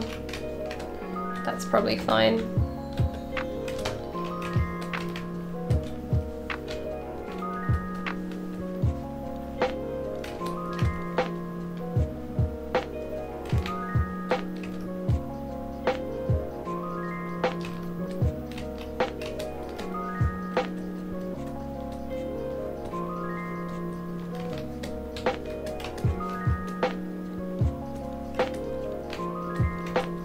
And then I'm just going to append it back onto this piece. So now it's down here.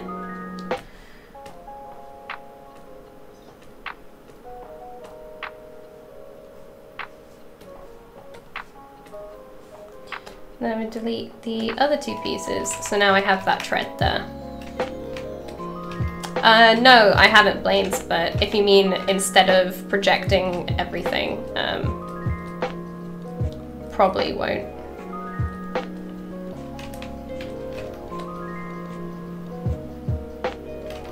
That's just like a really rough version. Normally it would be much cleaner than that, but.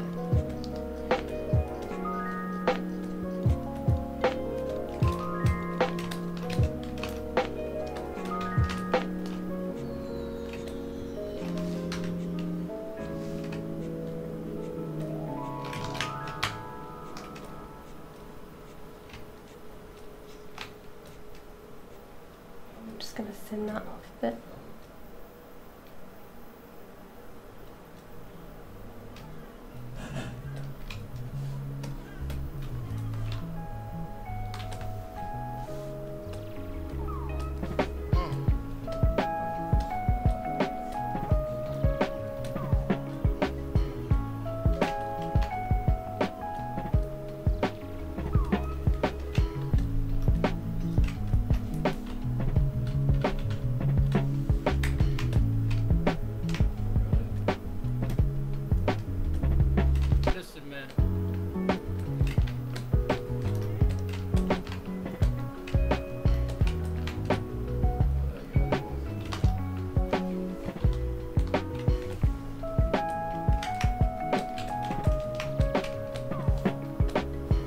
Okay, so there's our shoes with our tread on there now. So, I think I made a brush for eyelets, but I never saved it, but I'm pretty sure they already have one. Yeah, so they already have eyelets as a part of ZBrush. I normally make my own, but it's already an insert mesh brush.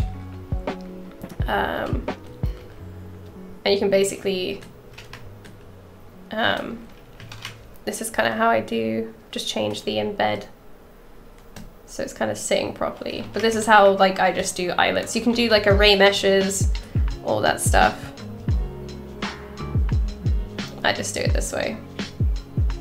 And there's normally like a lot more than this, but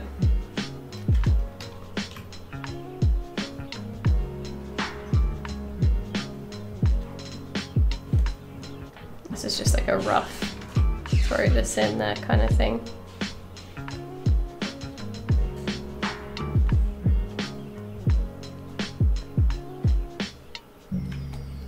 Hey Shauna, how's it going today?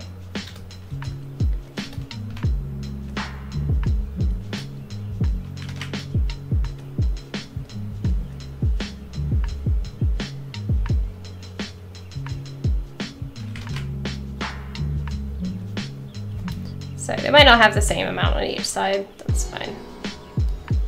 Just gonna quickly throw them in.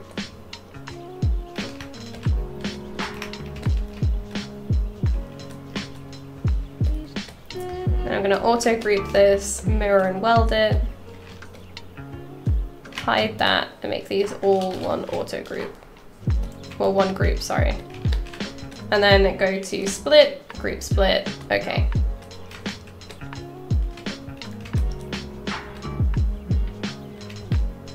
What you working on? Boots. Boots. Don't say boot. We're just doing a demo on how I make shoes. Because that was something I was thinking about doing next week and I never did.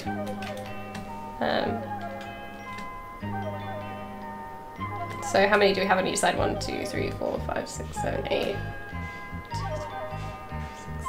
Yay! What project? So this is just a demo, so it's not a particular project. But this is technically shoes for my Chasten project. I've already built the shoes, but I'm just kind of showing how I did them, I guess. Because everybody liked when I made Sakura's shoes, so I thought that I would just show how I did them. It's kind of like how we started.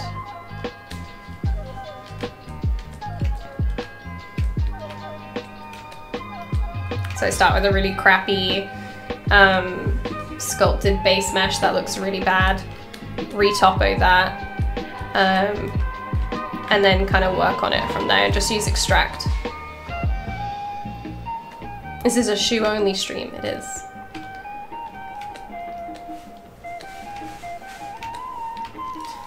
We can go back to your 1 PM as usual time. Going back to 1 PM as your usual time. What do you mean? I don't know what you mean, sorry.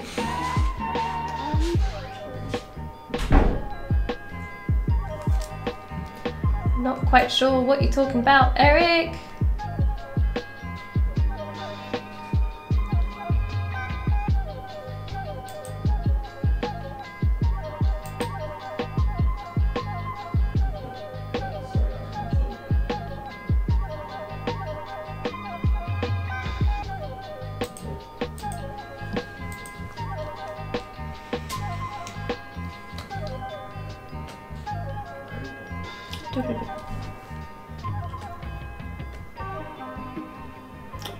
Also made some pretty fun shoes using extract and remeshes. Show me!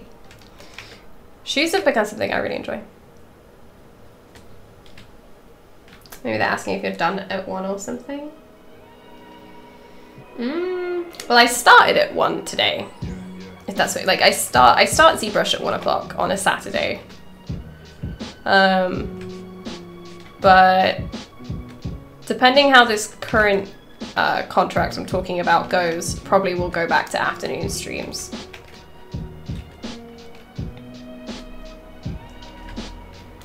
But then I still wouldn't have started at 1. I would have started at like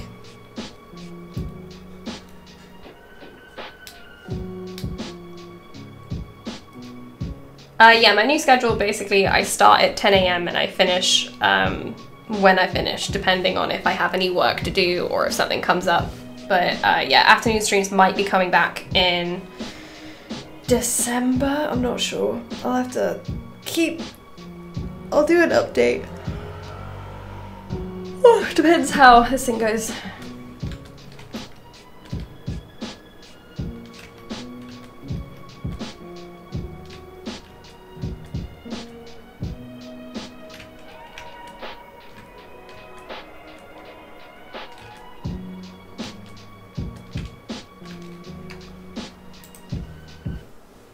Oh, these! I've seen these, yeah.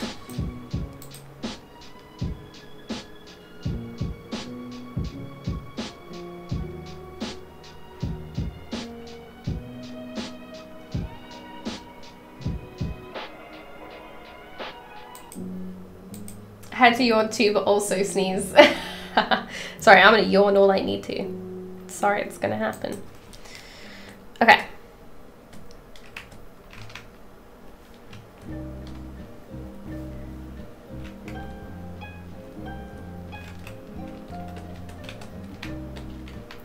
So laces. Laces are something that I do in Maya. You can do them with curve brushes, you can do them with Z-spheres. My laces I make in Maya, so there's a couple of different ways that you can do them. Do I have them as their own thing?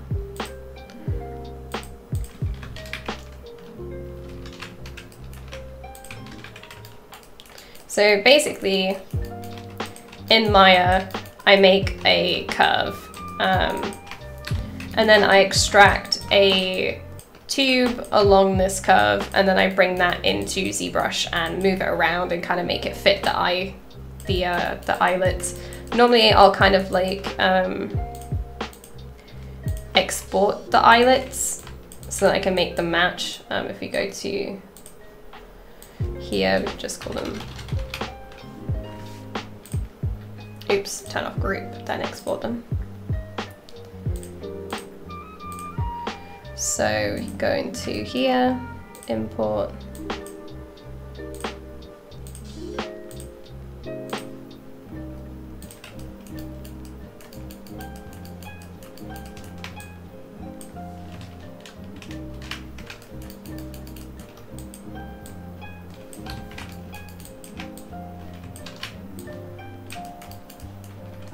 So I'm just going to use this pre-made curve. But yeah, I kind of like create a curve and make it fit kind of close to where the eyelets are.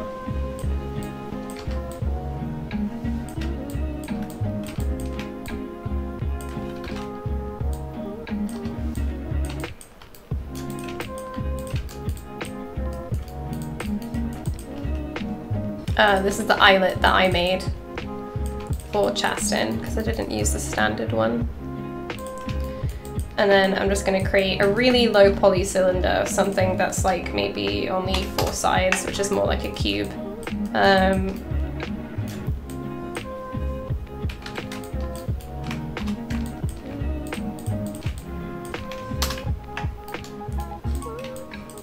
Actually, before doing that, I'm going to snap the pivot to there.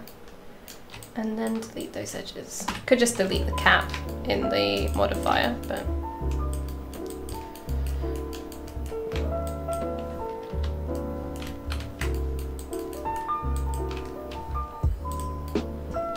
where is the beginning? That one's the beginning one, because it's got a little cube around it. So, just gonna rotate this. And extract. And then you just need to add a buttload of divisions, like a good buttload of them.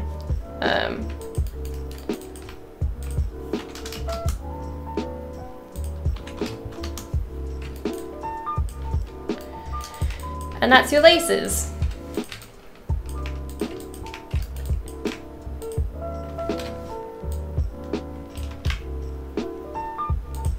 Now I'm just going to make it so I can't touch the mesh, and just going to use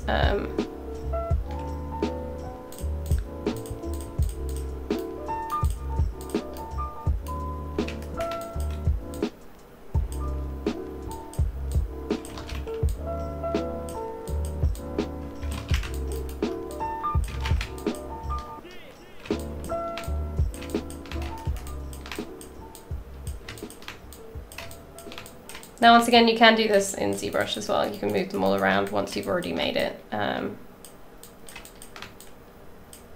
This is just kind of like a basis.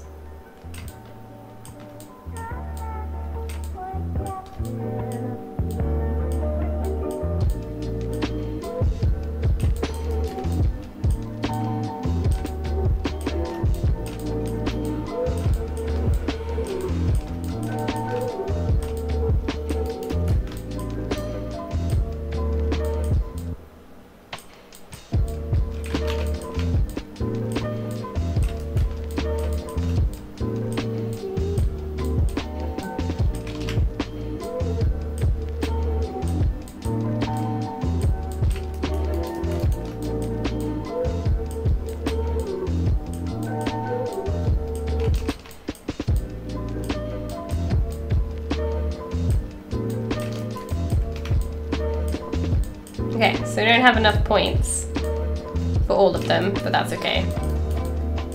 Ooh.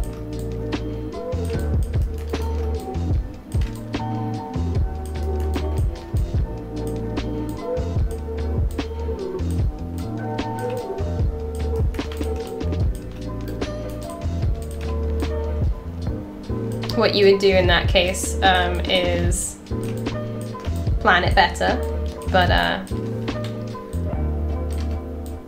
I'm just gonna say that this top one isn't laced up, but all the rest of them are.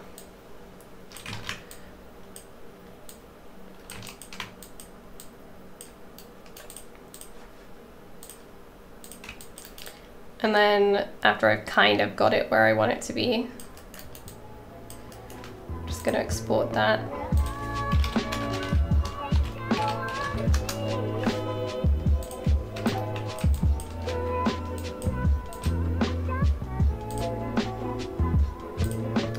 Just insert a random object, import faces.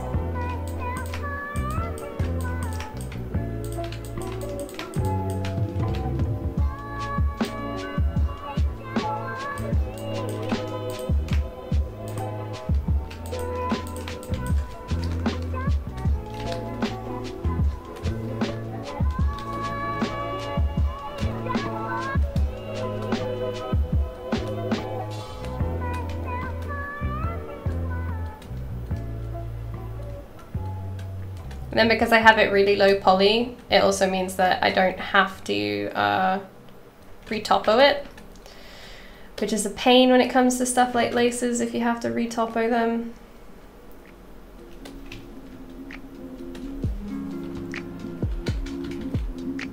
Could also just not retopo them and just kind of make it so then they're textured in instead. But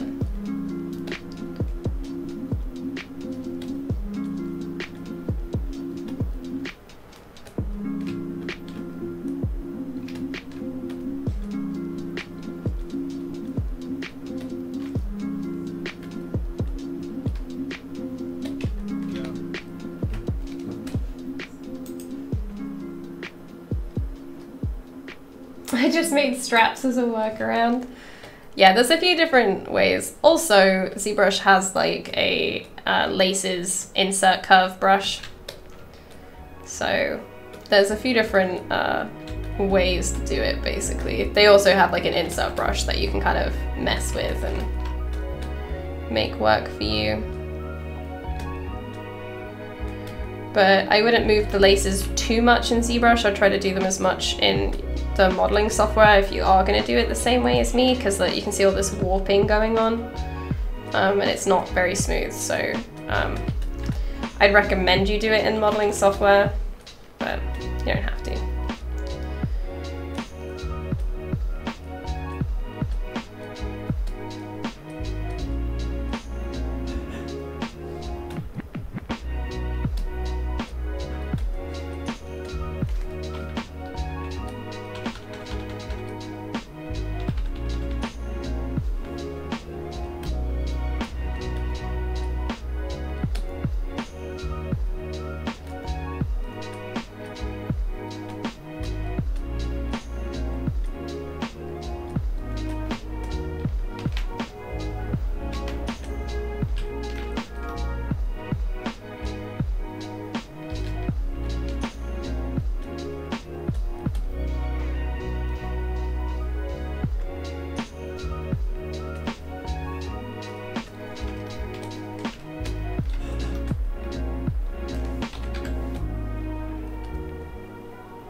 I'm going to try and move the tongue out the way a little bit.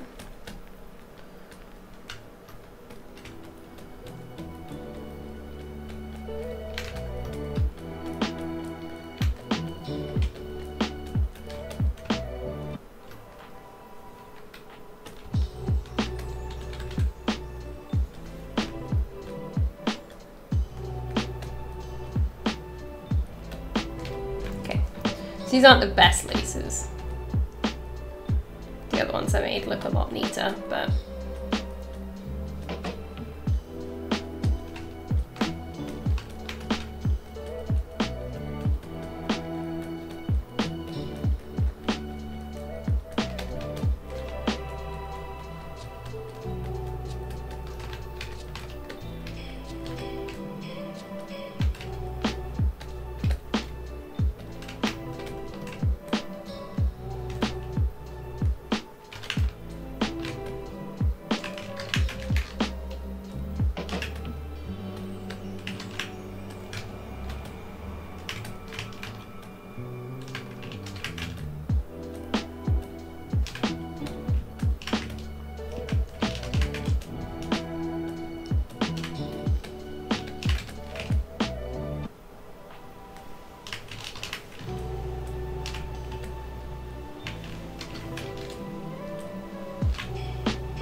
how would you then have the boot in game? Would you just retopo the individual components, or would you collapse it all together and then bake it into a low poly version of the boot? Depends what you want to do. If this were next gen, so something like, oops.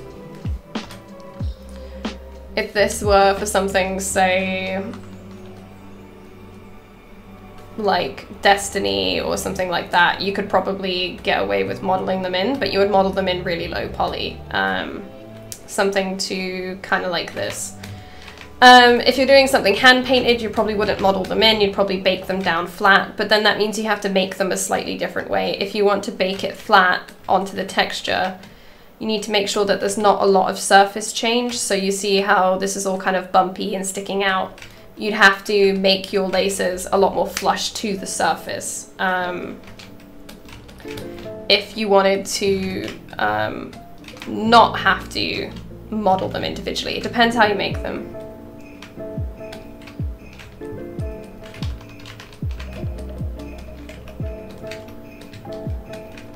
So if I made these really flat, then I could probably just model it as a flat surface and bake the laces on. But the risk you run from that is, if you look from it at different angles, you can see that it's flat and you might have some faceting issues in the texture, basically where it gets warped and it looks bent and not quite right. But if you make it in a smart way, you don't have to model them in. With the style that Chastin has, because he's so detailed, I would probably model these rather than bake them flat. But it really depends on the style of what you're making.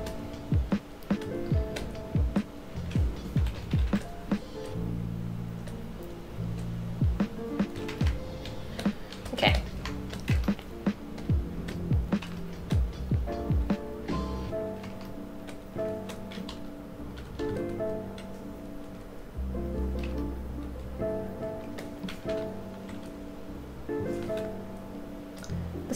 I guess the answer for a lot of questions like that are going to be, it depends what style you're going for.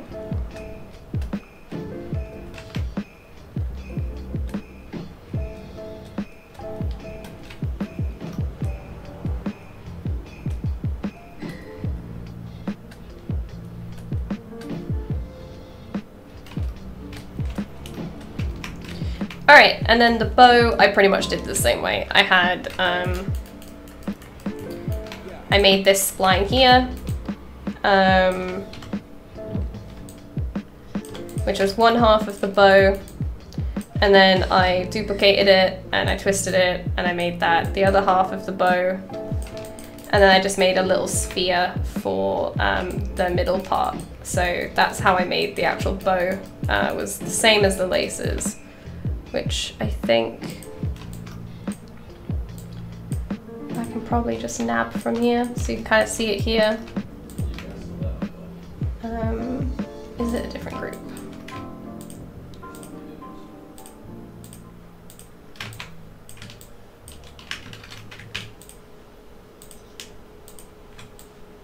Actually.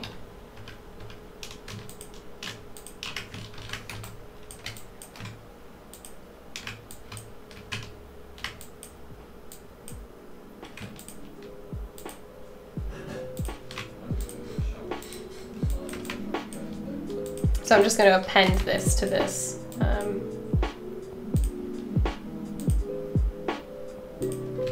So yeah, that's how I did.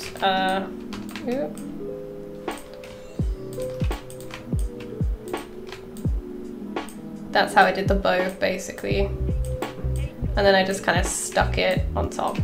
So the tie piece is literally just 2 cylinders, because I'm kind of faking, what? Oh yeah, Dorian sat behind me. He tore the blanket down because he demanded it. This is for R8, yes.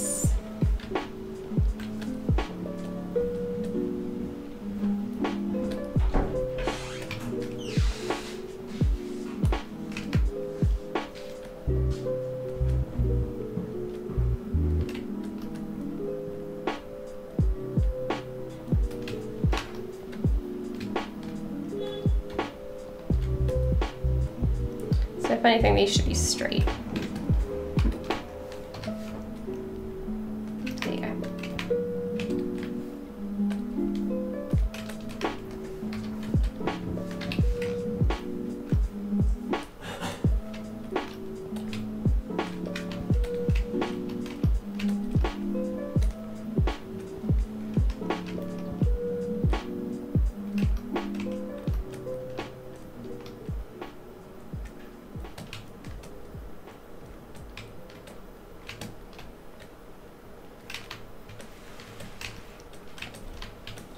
There you go, and that's pretty much it really for, oh, off he goes.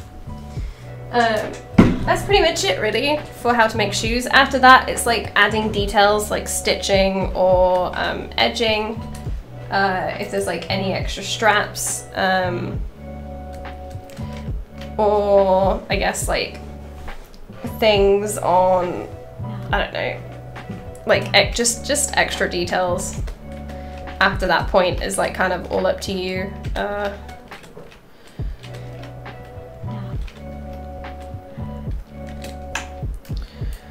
Like we could add a strap if we wanted to.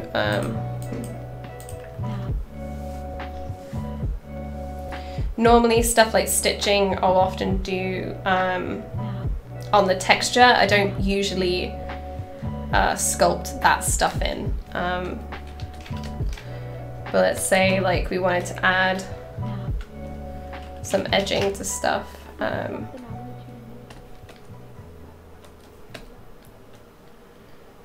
usually just kind of use clay polish.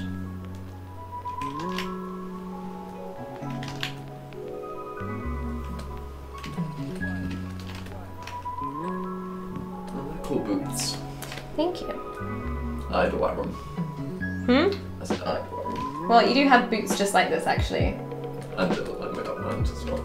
Did you know that this part of the shoe is, crap, I've already forgotten the name. It's called the upper, apparently. Upper? The upper, yeah. Well, I suppose that makes sense because it's the upper part of the shoe.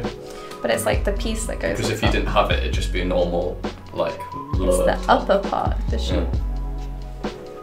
Genius. Whoa.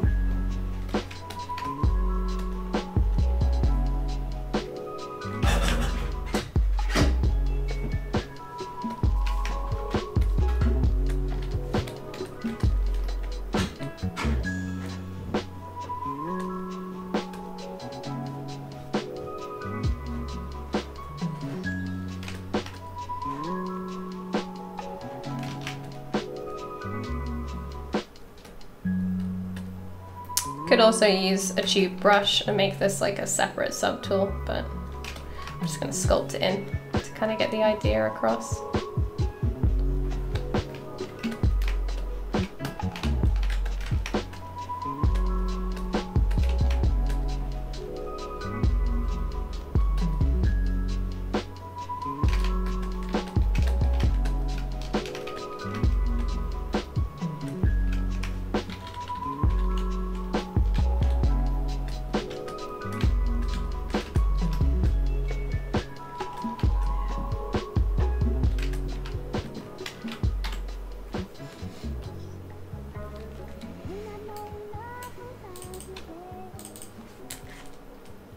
Where could we add some stitching? Because that's normally where stitching goes, and I've just put edging on there instead. Could put like a concave along there or something. Or like, I didn't store them off target for this, no.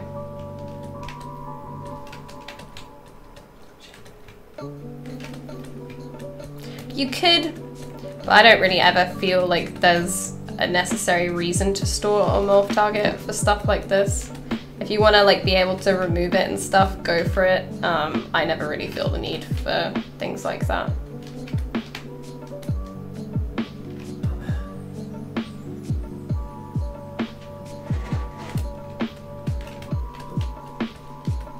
Who puts belts on shoes?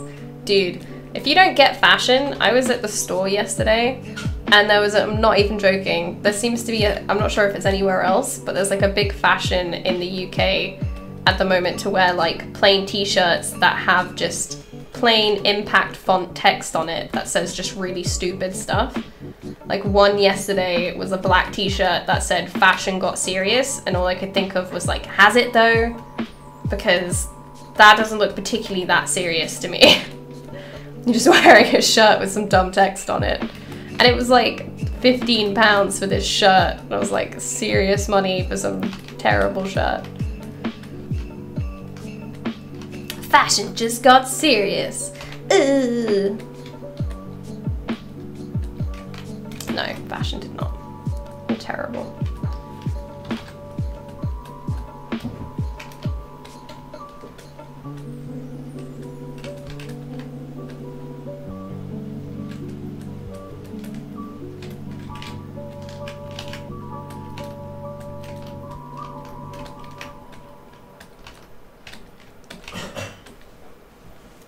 There you go, some boots.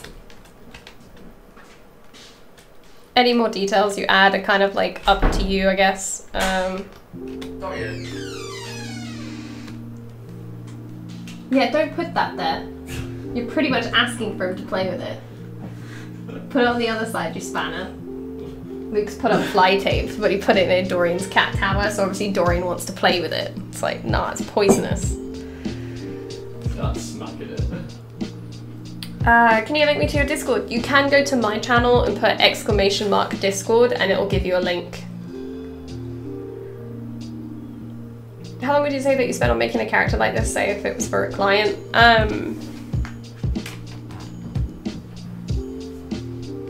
What? Wait for your answer. Oh, like 10 days? But it's never actually 10 days because you spend days waiting for feedback, or there is feedback which extends that time. So I'd say like anything from like 10 to 15 maybe. But then it always like add like another week just purely because of like waiting and, or yeah, depends. So I'd say like my estimate would be like 10 to 15 days to make Chastin.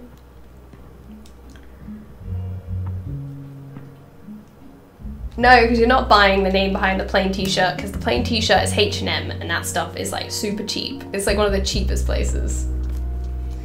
I think fashion industry is just mocking plebs and they're just having a laugh seeing how much they can push it. Like Kanye with his $50 plain white t-shirt. Oh my god. How do you do the eyelets? The eyelets are just an insert mesh brush. It's just called IMM clothing. It's a part of the standard. But when I normally do them, I use my own eyelet that I make, and I make my own brush for it, basically. I don't normally use the ZBrush standard stuff unless I'm like super pressed for time. Hopefully they'll use the boots as a screenshot, I'm hoping.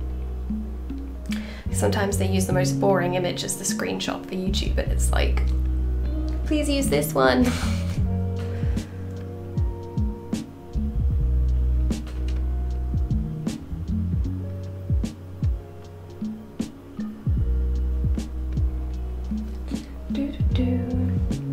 Okay, we have like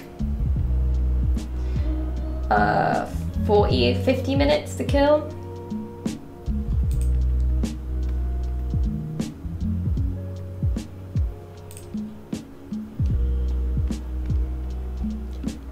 One of the shoelaces go through the shoe? It does. Oh, I'm not anal enough to fix it right now though. Normally that wouldn't. I would have rebuilt these laces to fit this shoe in particular, but I'm just reusing laces that I made earlier, so there's going to be errors and stuff.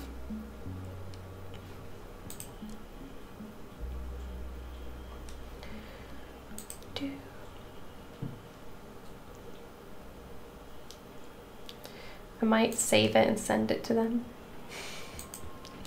Like, be like, use this image, please.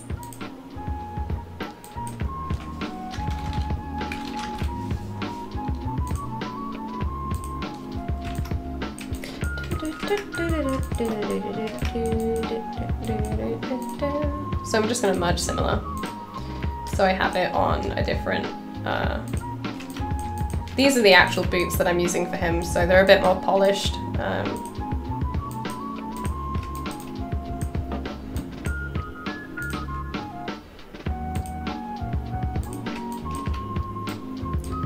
I'm just gonna save this as boot demo.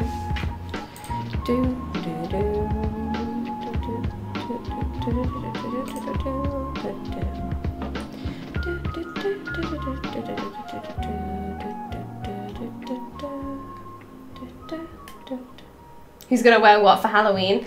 Dude, I don't have any plans. I don't particularly have like, I know my friend's having a birthday party because her birthday's on Halloween on the 28th.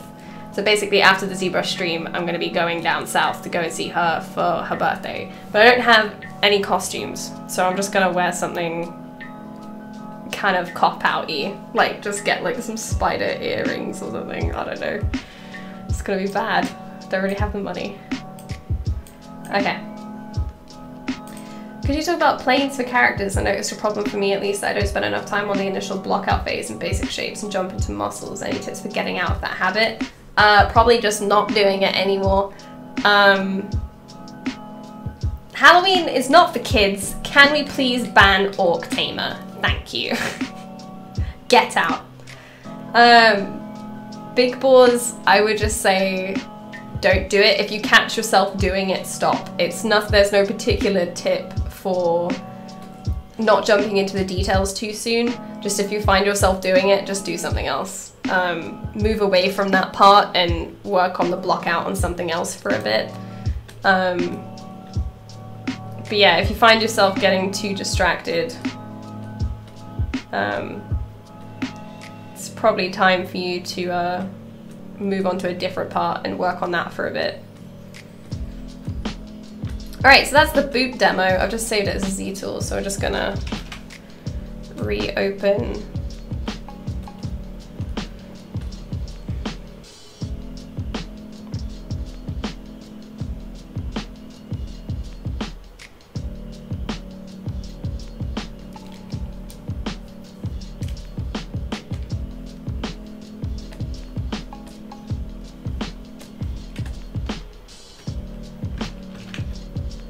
What's your personal project anyway, Shana? What are you working on? What's the new plan?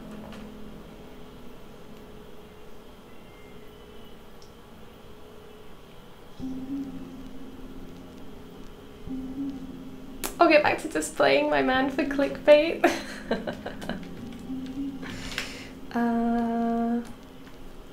What do we have? Also, Shana, thank you so much for the face feedback on my card captors project. It really helped. Started a hipster vampire sculpt. Oh my god, can I see? Oh no, Dorian's coming over and I just got my jumper off. Now he's gonna sit behind me. Legolas, is that you? But yeah, this is her face now, which is so much better than before. Can you come sit down? How, bud? Oh my god, it's so windy outside and I have to go outside.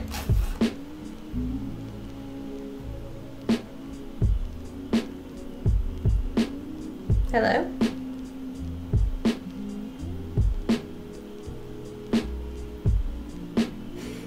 What do you want?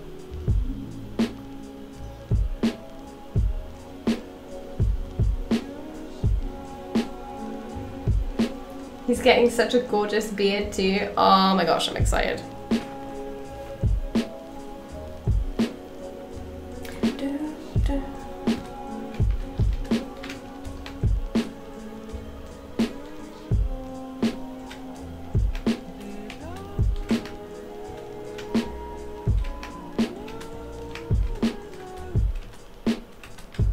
I'm trying to think if there's anything on this I could work on.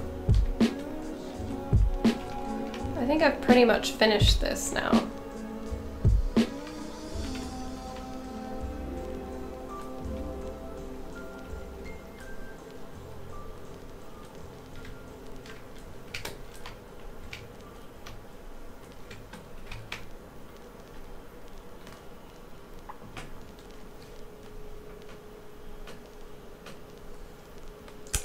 Where can I find your personal channel? I'll just post it.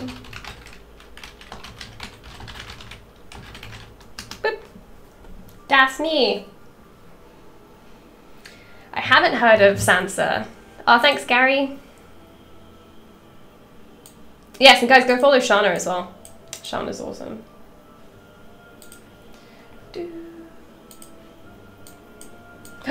Nice! This gonna be good.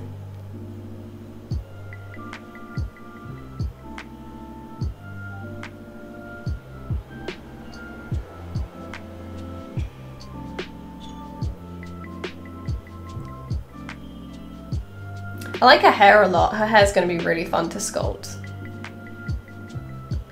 I've been getting super into like sculpting hair recently.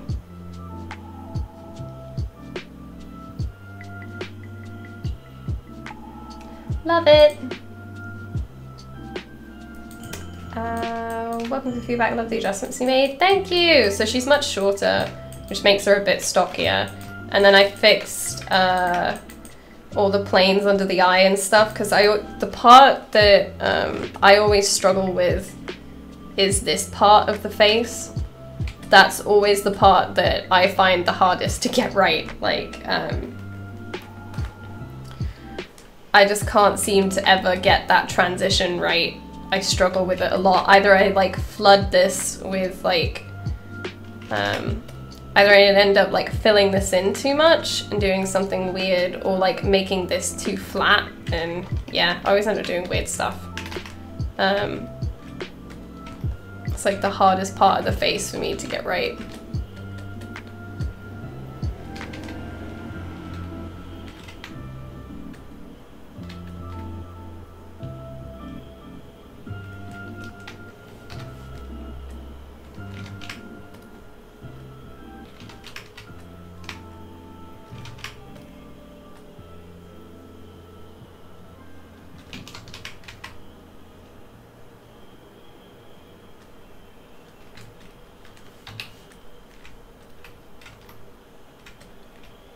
But I think this is at the point where I'm going to start retopoing it.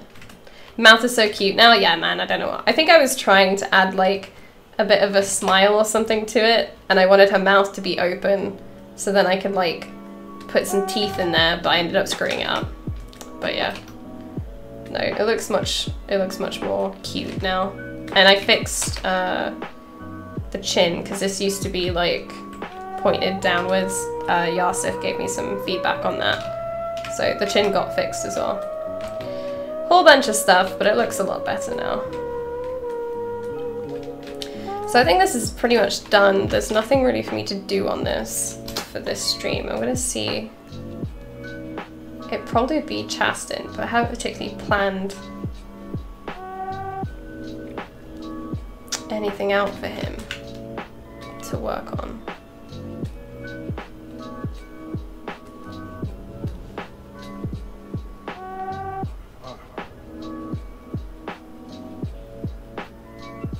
Sansa is the new Second Life and open beta, more AAA quality VR where it's easy to set up. Okay.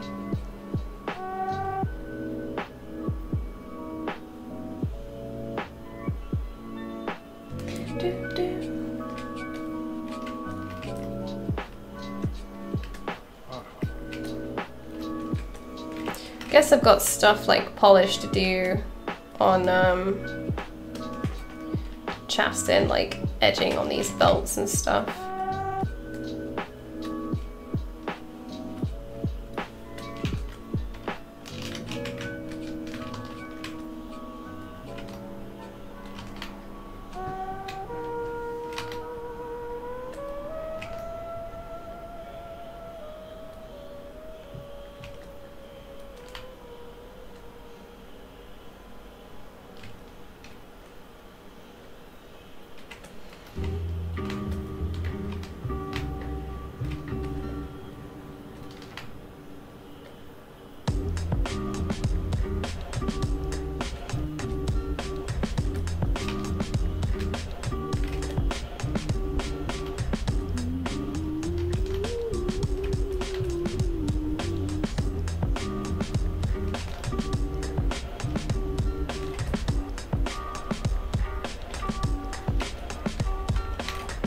got some fixes to do to his hair as well. There's a magpie outside my window. Oh, it's gone. Oh, lame. I was excited about that.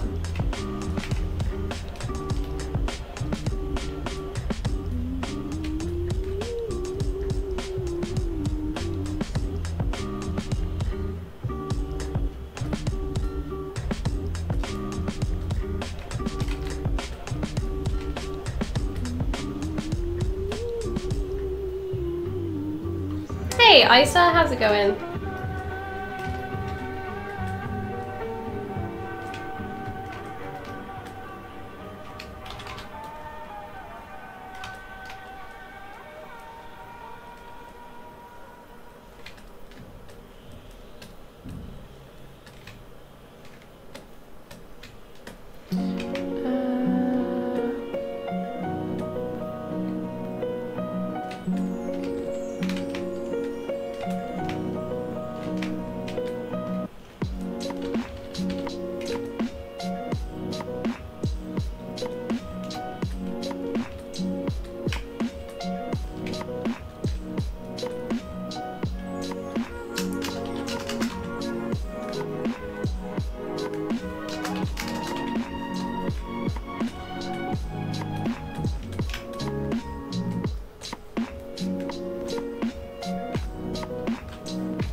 Will you read Topo and ZBrush, and will you work on the skirt? Don't want to be mean since it's so awesome, but the skirt looks a bit umbrella-ish. I'm gonna tell you something, Carrie. It's called the umbrella dress. If it looks like an umbrella, that's a good thing, because it's supposed to be an umbrella. If I haven't shown you the concept,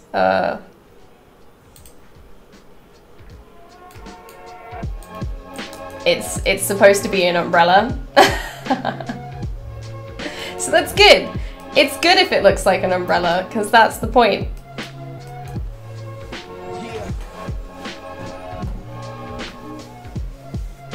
And then it has frills underneath it, so it's quite a...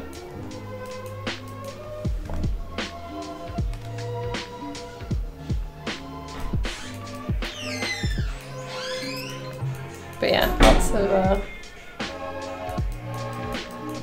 lots of outfits. It's called Pure Ref, Big Pause. I didn't see the concept. No, that's okay. I didn't take offense to it, don't worry. Another example of seeing shoes from lots of different angles. Like, try to get as many pictures as you can. Look, it's Shauna's hair. Shaynaz made this, you guys. I copied it.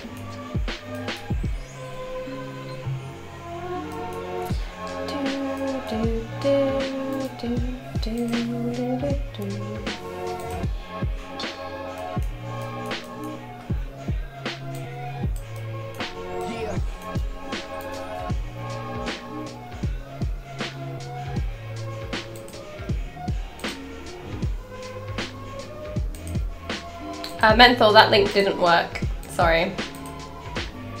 Bye, Garrity. Thanks for coming.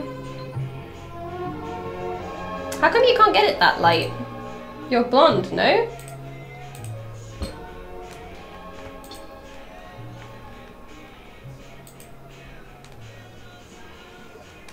Thanks, Dorian. Appreciate that.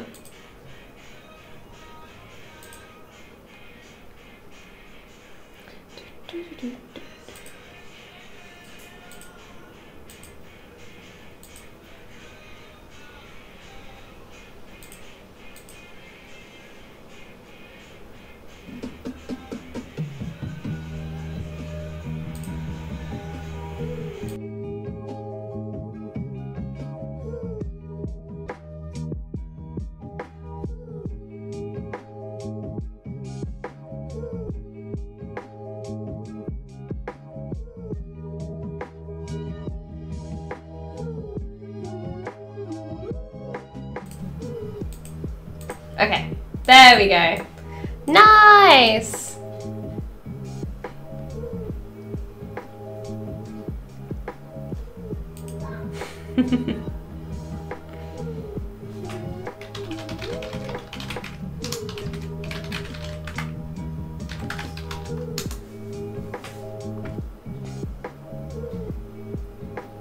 Oh, it's like attached to a phone. Nice. Looks good.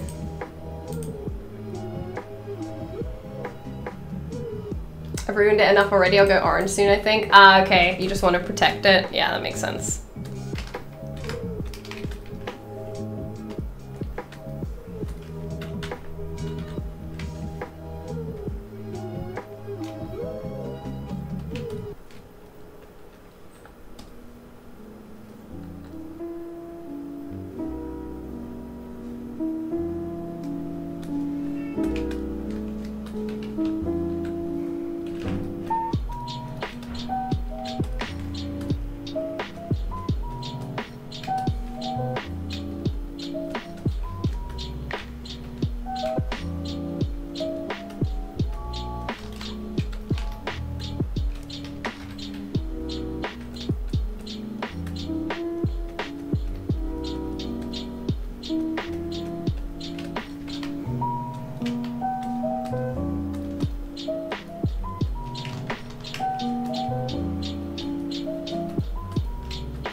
My next regular stream is on Monday.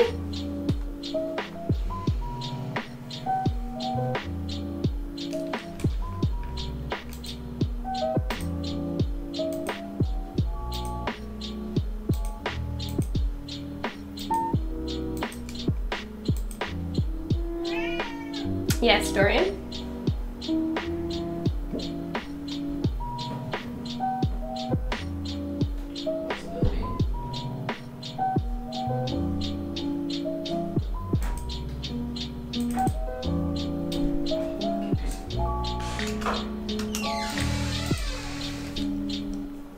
At 5 AM for me. I'm sorry. I can't change it. I do work in the afternoon. It might be changing though. Wow. Dorian like screaming his head off right now. Dorian! What? What are you doing? Stop it. Come here.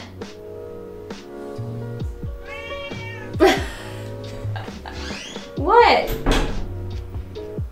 What are you screaming about? He's just been shouting at me. It's because you keep going in the kitchen. I'm not giving you food, mister. Have you thought about selling your 3D models to print? No. I'm a catalyst, dude. So annoying.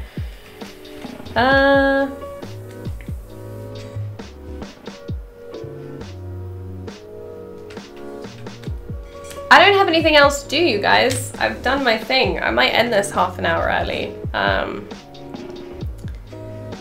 Because I don't have much to do. Does the schedule say what time I finish?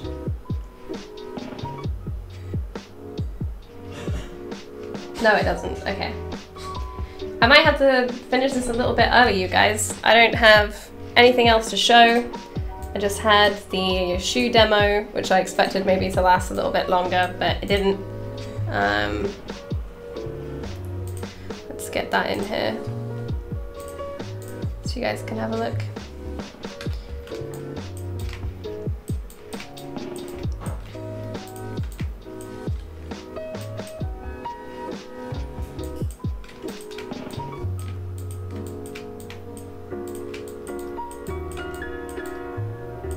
Speed sculpt, nah, sorry. How big is the project file size? God, I would hate to have a look at that. Probably something crazy.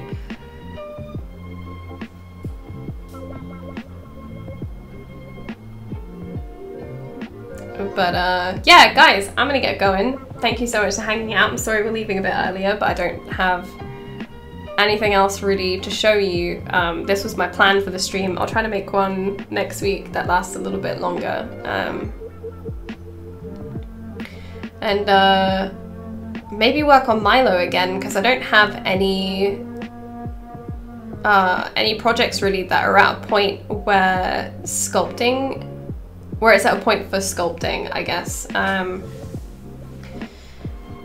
Because Sakura is finished, her sculpt is finished, Chastin is at a point where it's just polish. Dude, I wish I had coffee cake. So maybe I should do some more research and start working on Milo again, because I feel like I'm at a point where I could work on that again. That was one of the first things I did on the ZBrush channel, and I feel like I needed a lot of work with anatomy. I hadn't figured out a workflow for hair that I particularly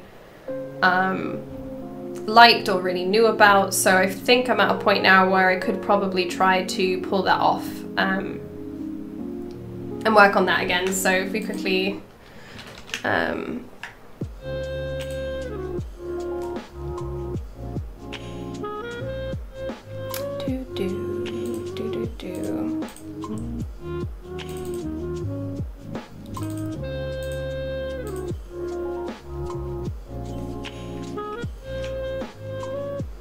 yeah. Man, this is old.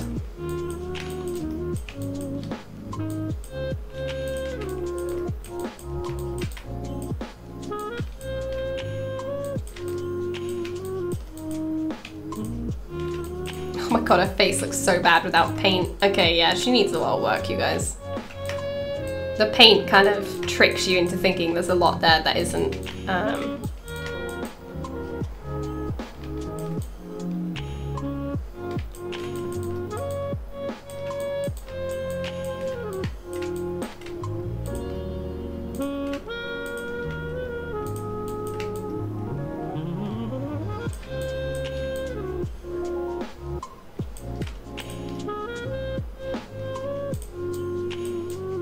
Yeah, man, there's a lot of a lot of terrible anatomy going on here.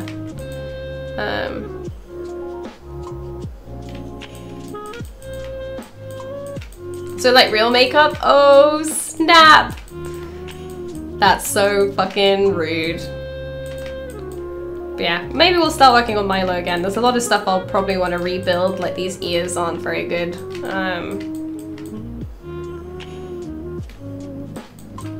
So the hands are pretty bad. They're not terrible, but they need a lot of work.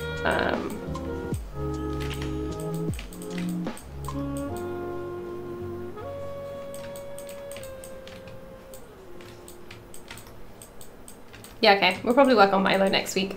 But thank you so much for hanging out with me, guys. I appreciate it. If you want to see more, oh my god, go away. If you want to see more of my cat, you can find me on my own channel, which is Unicorn Dev, on Twitch, also on Twitter and all that other stuff. Next on the Pixelogic channel, we have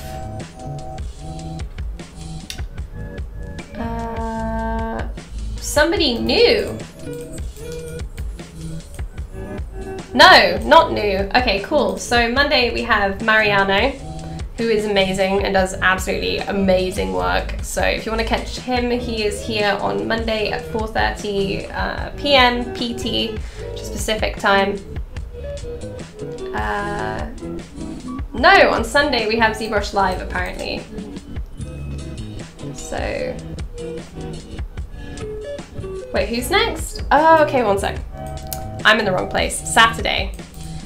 Next is Thomas, who is in a few hours, I think. And then after that is Tony Leonard. There we go. I screwed up. Thomas is next. So if you want to see his stuff, he does stuff for 3D print, so please check that out. Follow the Pixelogic channel. Download the ZBrush trial. If you haven't got it and you want to try it out, you can get it right there. I just worst outro ever. Thanks for hanging out, guys. We'll see you next week or on Monday if you come to my channel. Thanks for coming. Bye!